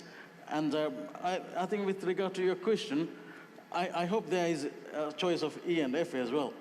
I think the accessibility is absolutely essential, but accessibility doesn't happen without other things. So if I'm to take an example of Maldives, Maldives is 800 kilometers, and we have got 98 airports. Yes, 98 airports. But 78 of them are water airports because we have got a huge seaplane fleet. We have got 4 international airports, but after going there, you need to get to the remote location where really we have got the rural tourism, where the island communities live. And that is where the challenge is. The government has developed about 17 domestic airports now, more are coming. But for the airplanes to fly, we need people, we need the volume. That's where I think the investment is needed for the accommodation in the islands. In January, we are going to start our homestay tourism, but already we have got guest house tourism in 85 islands that comprise about 20% of the accommodation. Overall, once people are able to go there, then I think we need to have the businesses for women and youth who can start up. The local tourism beauty is because you can start very small. You can have a small souvenir shop. You can have a hair salon or a babysitting service. So we need the access to get there. We need the accommodation. And because it's an island community, we also need the island infrastructure like electricity, water and sewerage system, all that. So there is need total funding from the public with private sector partnership to get the right environment. After that, the Maldivians are very creative, very innovative, and I'm very sure Maldives and the global youth will be able to embrace the new opportunities in rural tourism. Thank you. Thank you very much, Minister. Thank you. Salvatore, what would you like to add to that? Well, I think the Minister has really important words, and the word is people. Behind tourism, we have people. That's where everything starts. So people and community. In my opinion, I think that before starting to think of something super innovative and everything, people need to know where they're going, what they are doing. So it's important knowledge, first of all, but the importance of the community and collaborating, because there's where the strength is. Thank you very much. Yes, the inclusion of communities, of local communities, so important for our sector. Thank you. Secretary General, your final question to a team. What would you say to these new entrepreneurs? Yeah, it's very interesting heard from you, all of you. What do you think, and how do you think that we can better support young entrepreneurs like you are? I can understand that this is first time that we are meeting, all of us. When I say UNWTO, it's not only our organization, it's our big family, as I mentioned, and we will be loved to hear your voices. We are happy that it happened first time again, but we want to know what can we do more with you. We really appreciate everything you've done. As young people, we, for Italy, for example, we want to promote our territory. That's why we also started the association. And what do we need? I mean, we have passion, but we need the guidance, we need the support, the expertise. Okay, so UNWTO already is going in that direction. We've heard earlier about the small and middle enterprises or the new initiatives. So that's the right direction, in our opinion. We wanted to suggest an incubator of ideas where all the people from all different territories could join. But it's not only about innovation in a sense of technology, but an incubator of ideas where these people can be supported, of course, but where these people can connect. Because small realities, they need to connect to create the strength. They do not have, what they lack is the size. So in this incubator, they could join, they could inspire each other and work to grow their own territories, of course.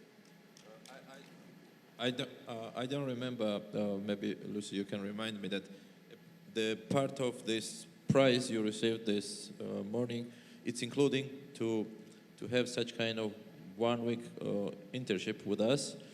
Today it can be virtual. If you can come, you will be more than welcome.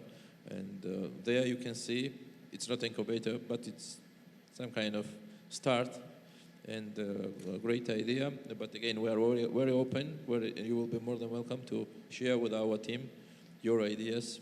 And then we will see. Again, it's first time we're doing this kind of initiative, and the doors are open for everyone.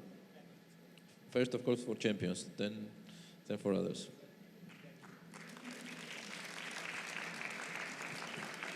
Thank you. Thank you very much. Thank you, Secretary General, for picking up on that. Yes, some of the prizes that these students have been given are internships, both at UNWTO and private sector companies as well. Now, before I started this session, I asked our guests to think about one thing. I asked them to think about the one thing they would like to see the other generation working on. So what the young would like to see the ministers working on, and what the ministers would like to see youth working on in the future.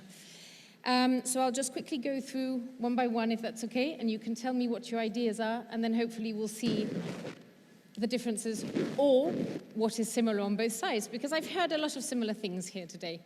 So, Minister? So be innovative. and keep the nature in you and next to you.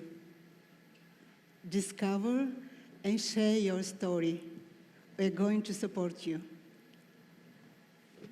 Thank you very much indeed.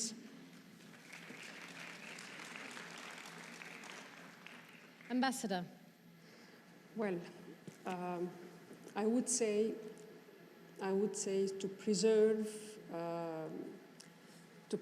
environment. I mean, this is very important.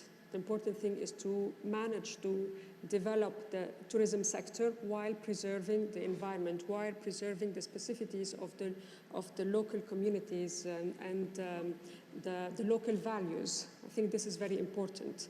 And maybe I would say maybe you should do what we didn't succeed in doing. We didn't succeed in combining these two things together. So maybe my advice on what I would like you to see you doing is this, is to preserve the environment while developing and having fun, developing the tourism sector. Thank you very much. Thank you, Minister. Thank you, Ambassador. I'm sure these students are taking good note. Ambassador from the Minister from the Maldives, please. Yeah, thank you. I wish the next generation, they decide that today that they are the leaders of future, and also embrace innovation technology that is part of the future. And I want them to respect humanity and also embrace human social values. Thank you. Thank you very much. Very inspiring messages here. And yours, please, Minister. I happen to agree with Madam Ambassador from Lebanon that if anything, I think the current leadership of young generation, they have a big and monumental task, and that is to make sure that any development that is taking place right now is one that is balanced, and that one is not at the expense of the fundamental right of the future generation. And therefore, they have a task and responsibility to make sure that the future generation will get a world that is much safer, much in harmony, and beautiful. Thank you. Thank you very much indeed. Secretary General, I will come back to you. I will come back to you in a minute as a final one so that you can have an opinion on both sides. Salvatore, what would you like to see happening right now or in the near future? I'd like to see the minister continue doing what they are doing with passion. What you are doing is really important, so feel the responsibility of what you're doing and give trust to the younger generations. Trust, very important word. Thank you. Katrina, you're the youngest generation, so what do you think of it? I think that the ministers of tourism should work on the architectural heritage. They should preserve the country's architectural heritage so that it does not disappear with the development of civilization. Thank you very much, Katrina. And Anushka, finally. I would love to see more inclusiveness within the tourism industry, and also that we would give a bit more back to the other local communities, especially in the bit more poorer countries. That would be amazing. Thank you very much. Secretary General, what's your opinion? You can have an opinion on both sides. My opinion is that tourism doesn't have limits. There is a lot of opportunities, and trust in yourself. What you are doing, we saw that it's quite very close and very aligned to what we are doing, UNWTO and all of us. And we are here, and again, there is many different things you can do and to be creative in tourism industry. Tourism today, it's not only air tickets or hotels. Many and all kind of sectors are related directly to tourism. So again, welcome. And again, thanks for your active participation and congratulations for this first. First is always difficult. First is always something new. And I'm sure that you will be the example for other students. And we don't want to finalize today our friendship. It's just started, and we will use you like our ambassadors to talk with the second, third, and after maybe 10 years, we will meet each other. I'm sure we will meet somewhere here or in your countries, and we will be talking again about this fantastic industry which is tourism. Thank you very much. I don't think there's much else to say. We've heard what the youth are concerned about, overarching above everything, sustainability, inclusiveness, and embracing both technology, but at the same time as including those local communities. So I think there's been some very inspiring messages here this morning, and I would like to thank you all very much for your great inputs. Thank you very much indeed. Thank you.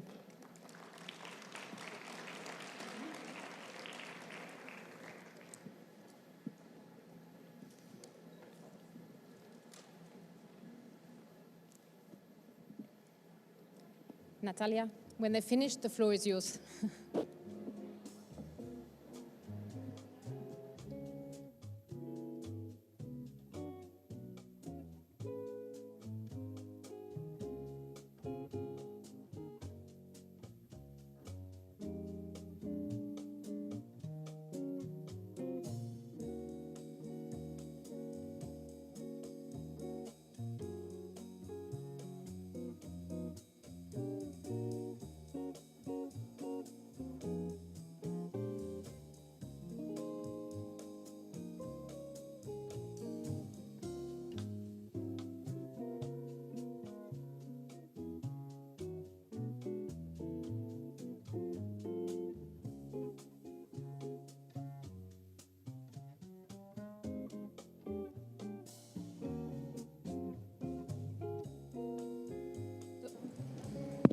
Salvatore and Katrina, would you like to just come up very quickly, please?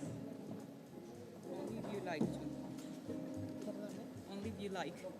It's not mandatory. It's not mandatory.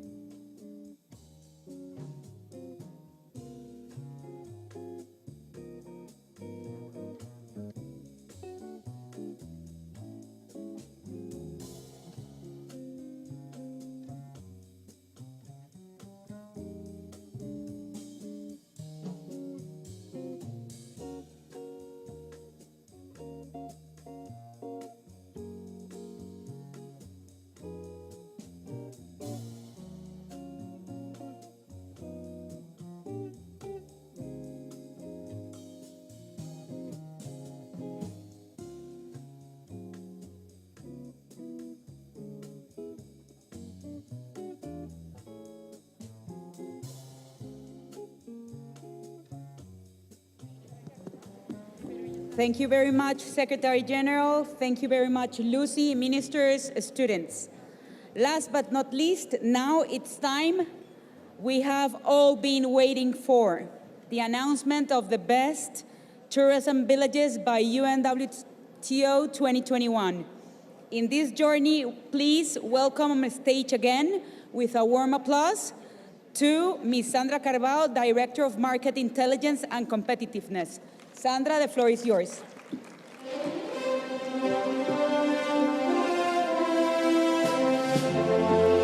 I kindly ask you to take your seats. I know it's been a long day, and we do apologize for the delay. And it is my great pleasure to welcome you to the announcement of the best tourism villages by UNWTO in this pilot initiative.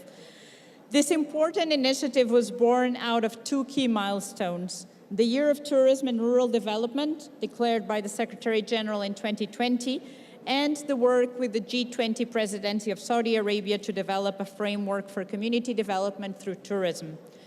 The initiative has three components: the best tourism villages, which are recognized for their natural and cultural resources, but most importantly, they are recognized for their actions and commitments to sustainability.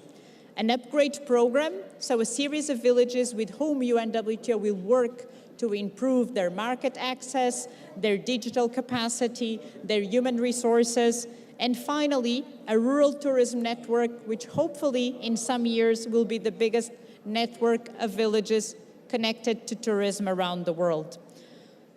It is my pleasure at this moment, and I do hope we're all ready and seated, to invite you to meet the best tourism villages by UNWTO 2021.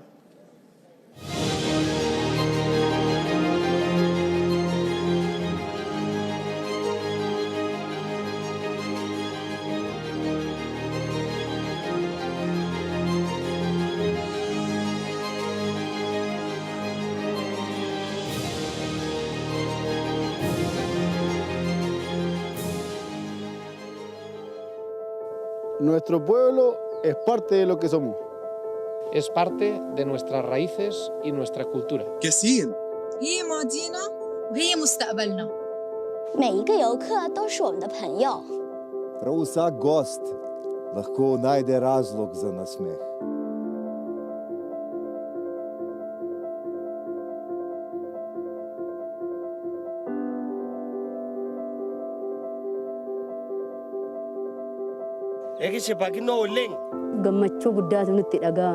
Y para ofrecer nuestra mejor gastronomía. Para mostrarles los alrededores. E ver os sorrisos nos rostos deles. On va nous découvrir un trésor qu'ils amènent, tu peux imaginer.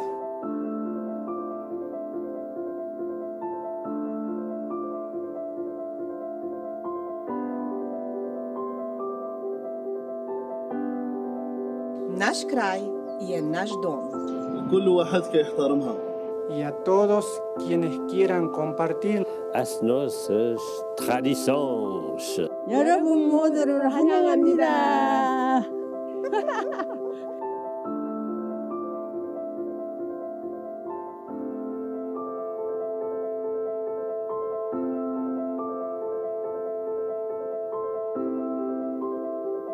Μοιράζομαι σημαίνει αναπτύσσομαι. Dufatanyije twese twarema ubucuti hagati yacu. Kangeşmas! Kültürümüz. Doğamız, unser Erbe.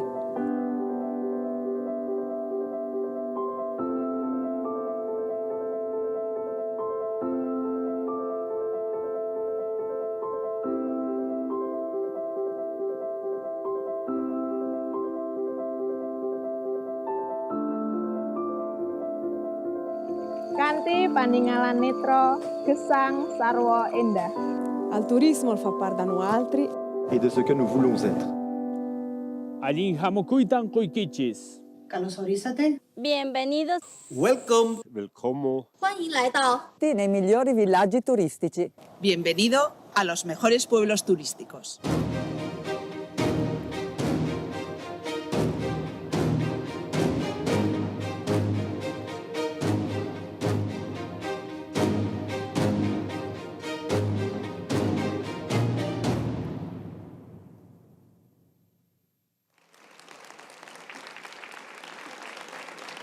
So, ladies and gentlemen, those were the people that make those 44 destinations the best tourism village by UNWTO.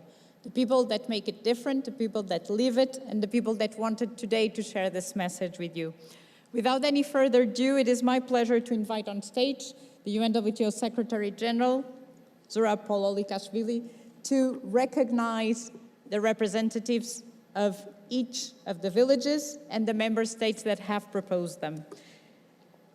We will not go by alphabetic order in respect for our colleagues of Mexico who have a plane to catch, so it is my pleasure to invite the representative of Mexico, the chargé d'affaires de la Embajada de México en España.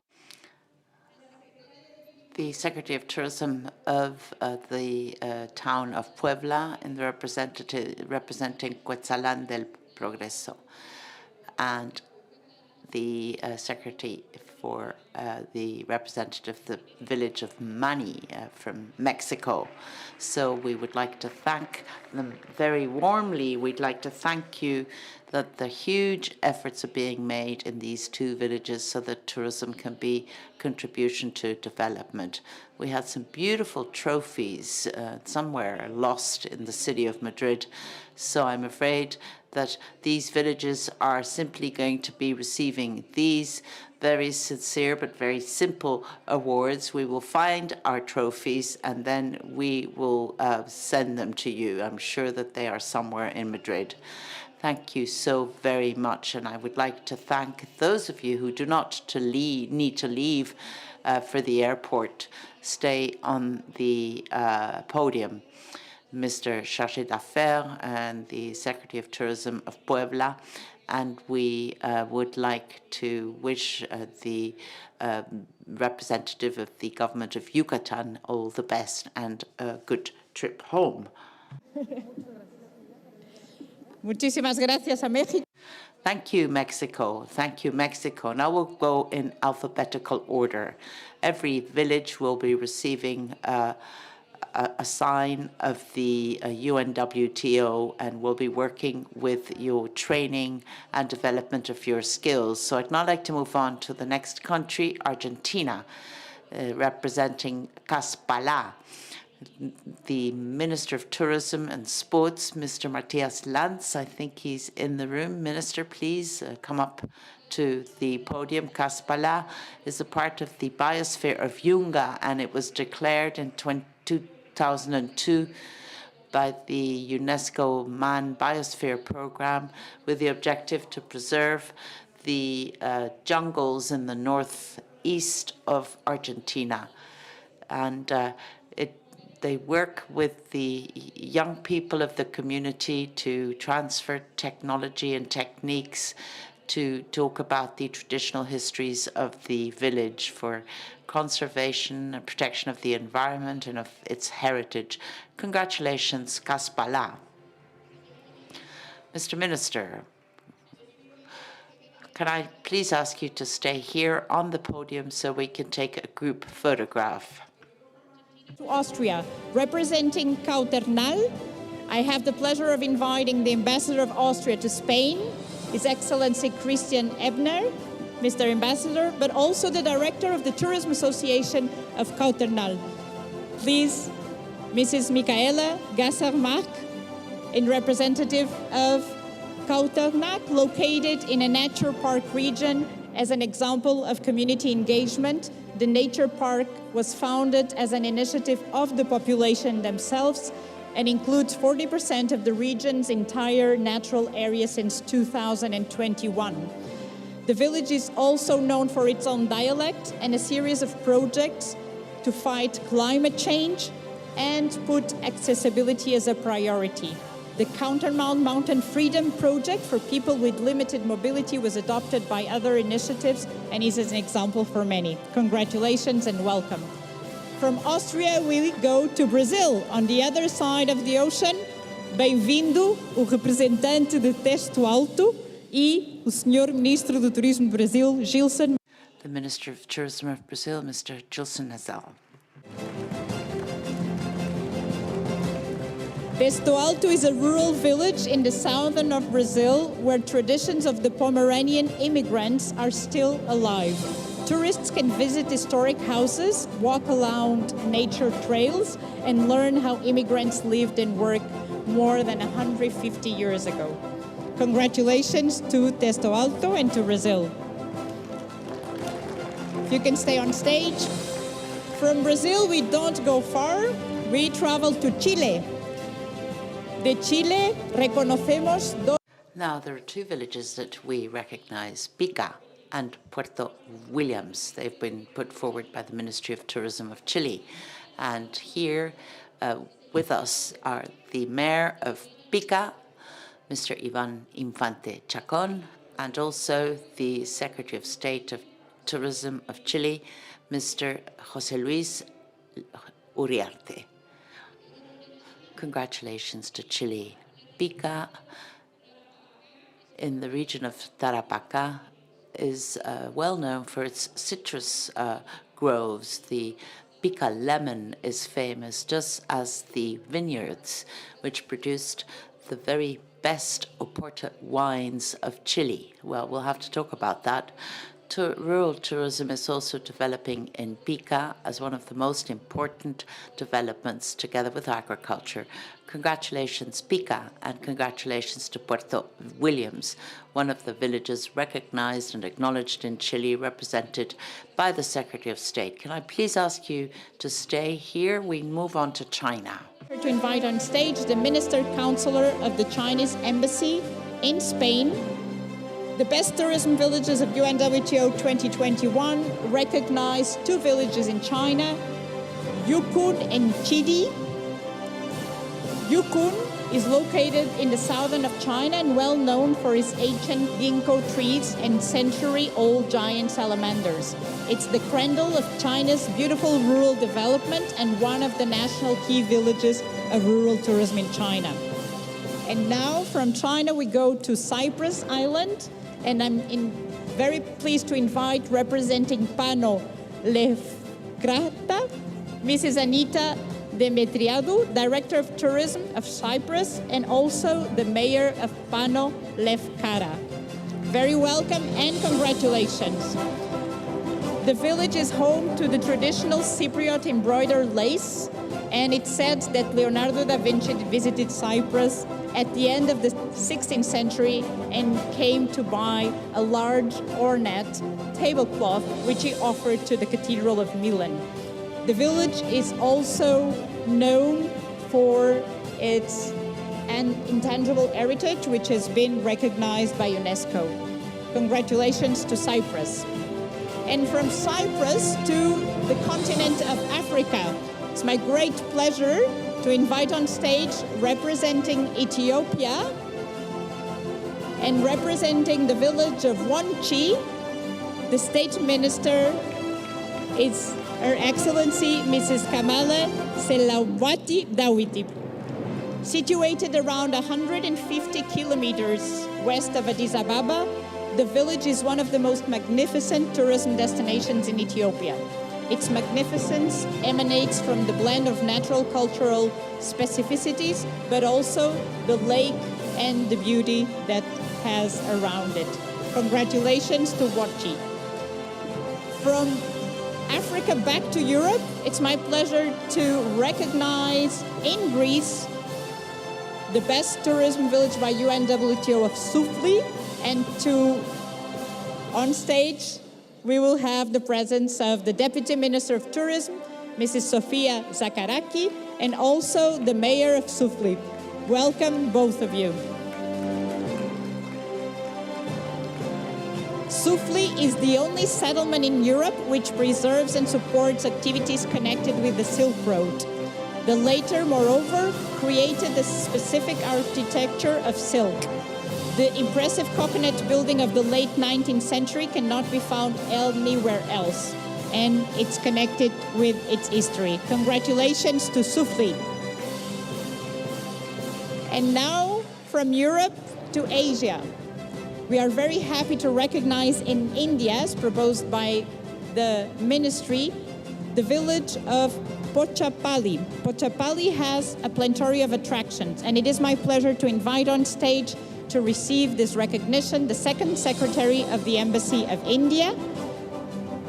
The recognition comes with the important work that is done in this village to promote and preserve the traditional weaving of the famous hand-woven ikat products. It's very well known for its skillful weather and also for its saris that are looked for everywhere in the world. From India to Indonesia. From Indonesia, we have the pleasure of recognizing the village of Langgeran. And to receive the recognition on stage, we have Mrs. Penny Enderasiti, the Director of the Ministry of Foreign Affairs. Congratulations, and congratulations to this community-based tourism village in Indonesia, which is one of the best tourism villages by UNWTO, but also an innovative village using e-ticketing to actually book their activities. Joining us now from Italy, representing San Ginesio, we welcome the diplomatic advisor to the Minister of Tourism of Italy, as well as the Mayor of San Ginesio. Mr. Mayor, Mr. Diplomatic Advisor, very welcome. San Ginesio is famous for its 100 churches and hosts an important artistic heritage. It is committed to the preservation and promotion of its culture and recognized as one of the best tourism villages among the ones proposed by Italy. From Italy, we travel again back to Asia, Japan, in representing Japan's two villages, Niseko and Miyama.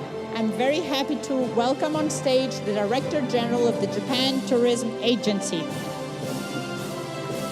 Niseko is surrounded by the magnificent Mount Yati, known as Hokkaido Mount Fiji. Miami, just 50 kilometers north of Kyoto, is a pristine and wilderness destination and where countryside lifestyle is promoted to tourists. Thank you very much. From Kenya, representing the village of Olegasaril. I hope I said similarly, not correct, I'm sure.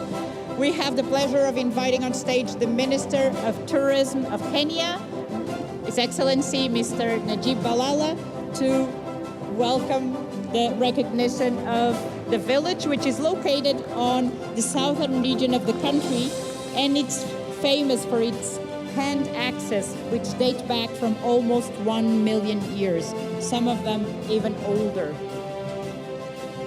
Congratulations to Kenya. Coming from Lebanon to represent the village of Cassine, we are very pleased to welcome on stage the ambassador of Lebanon in Spain, but also the mayor of Baksin himself. Welcome.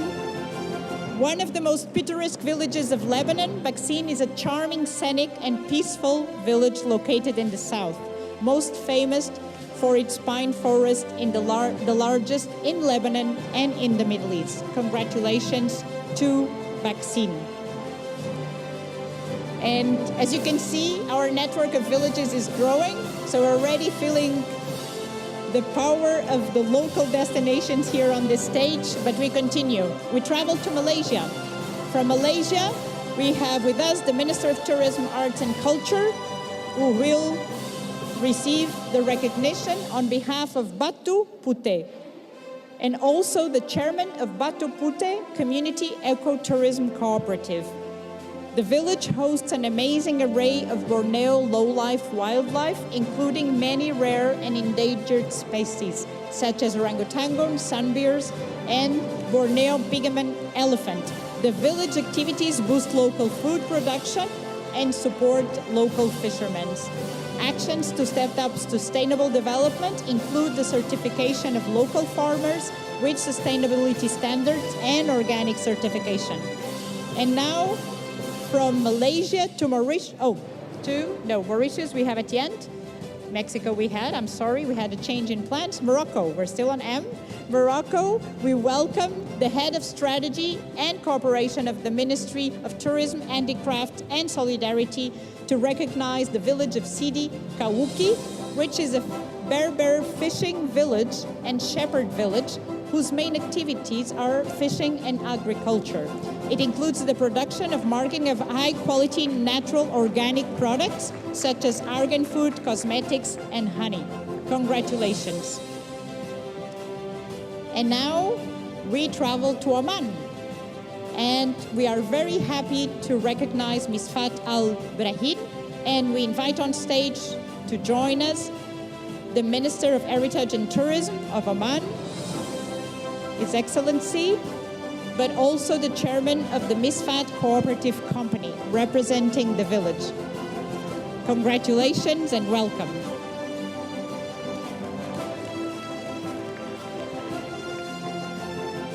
So from Oman, traveling to the Americas again, in Paraguay, we recognize the proposal by the ministry as a best tourism village, San Cosme y Damián. Invitamos al escenario.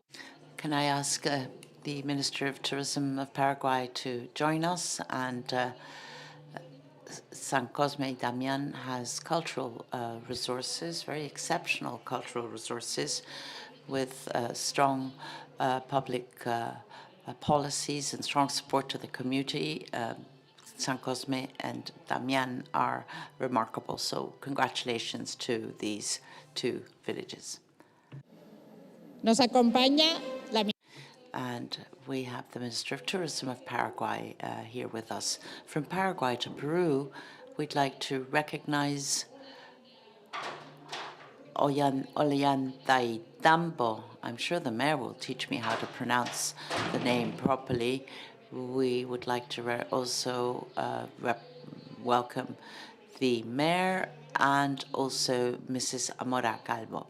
And let me highlight that this village, which is 95 kilometers out of Cusco, is an example throughout its history how the Inca people have been a clear pillar of Quechua culture.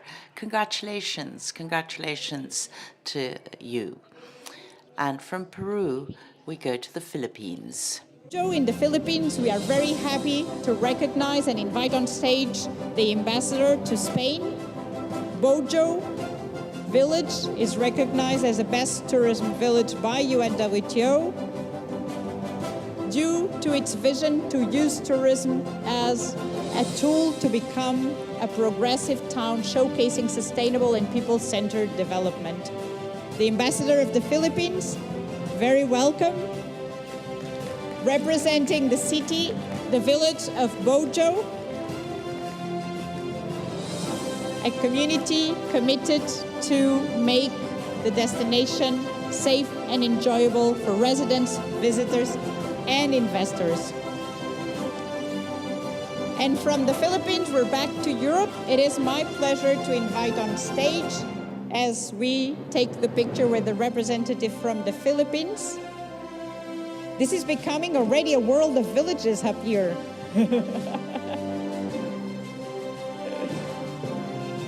A fantastic network growing.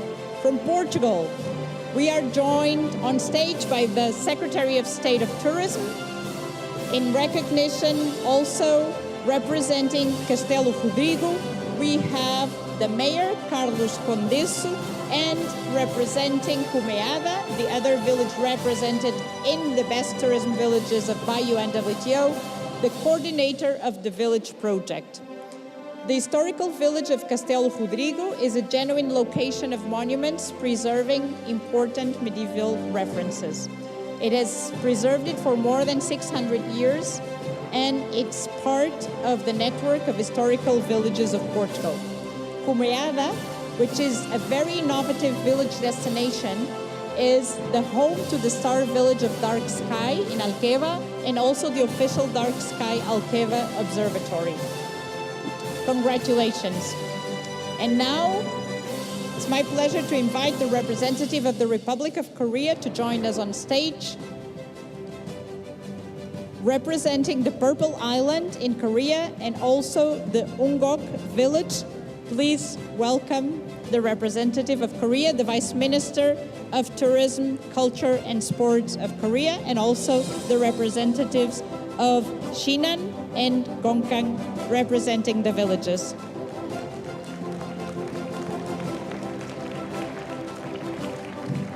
As you can see, Purple Island. Congratulations to both. From the Republic of Korea, we travel back to Europe, representing the Russian Federation, where UNWTO was recognized as the best tourism village, the village of Bekovo.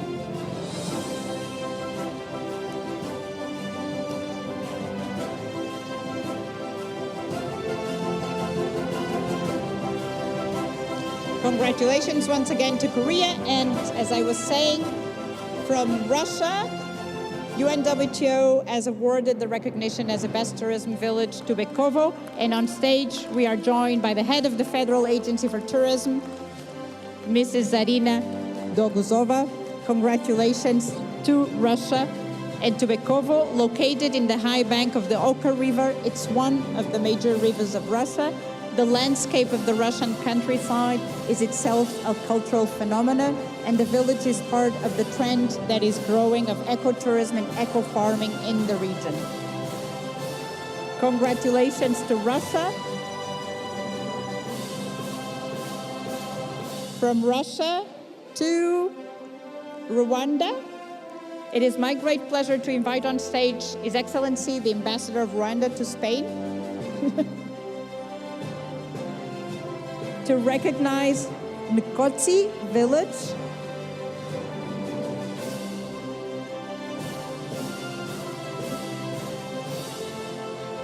His Excellency, the Ambassador of Rwanda, welcome, sir.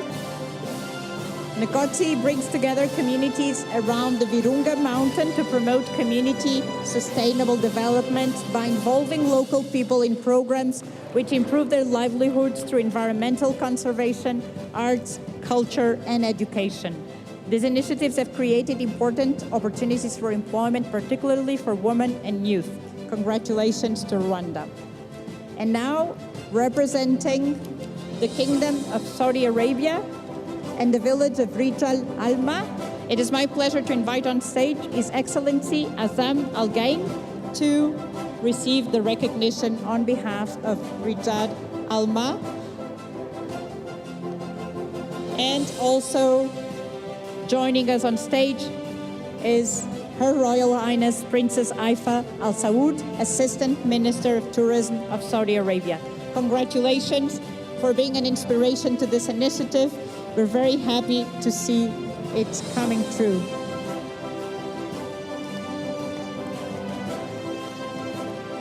And from Saudi Arabia to Serbia, the UNWTO has recognized as a best tourism village the village of Mokra Gora. We are joined on stage by Her Excellency, the Minister of Trade, Tourism and Telecommunications, Tatiana Machik. Welcome and congratulations to this amazing village.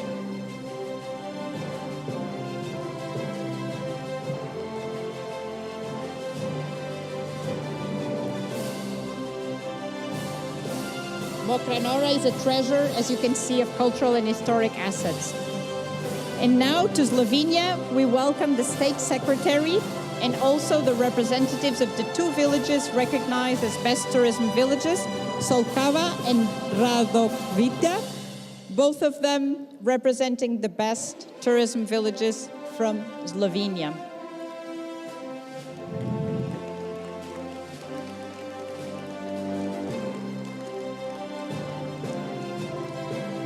Congratulations to Slovenia. And now we come back to our home country.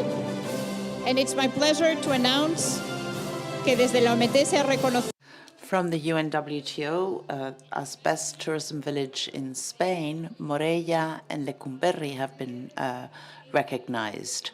In order to take this prize, I'd like to ask the Secretary of State of Spain of Tourism, Mr. Vandrés, the Mayor Gorka Spiros from Lecumberri, and the Mayor of Morella. I'd like to congratulate the two mayors for their commitments and for all the activities that they are promoting to promote tourism as an engine of development. Morella is a small community in Valencia, which is committed to the cultural heritage. Lecumberri is one of the most known access to the mountains.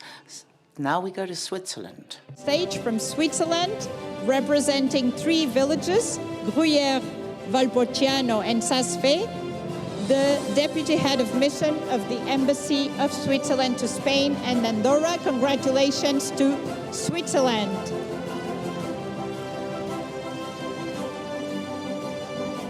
And we are coming to an end, so I do hope that we have pointed out all the villages so you can start doing your list of traveling in the next couple of months.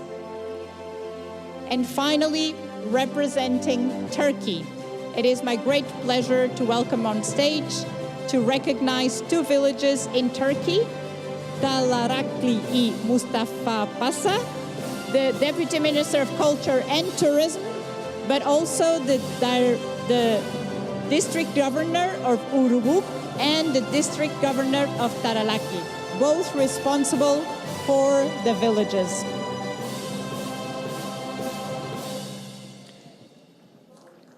Congratulations to Turkey and to the 2 villages that were rewarded. This is just the beginning of the work of this network. Thank you. We will now have our last village. We'll have Mauritius, which unfortunately could only join us now, representing the villages of Le Morne and Old Grand Port. Please welcome on stage the representative of Mauritius, the Deputy Prime Minister, Minister of Housing and Land, Youth Planning and Tourism. Representing 2 amazing fishing villages in Mauritius, Le Morne and Old Grand Port. And now for the challenging group photo. This is, if we can move a little bit to the front of the stage, and if I can help the colleagues to help me with the organization of the photo here.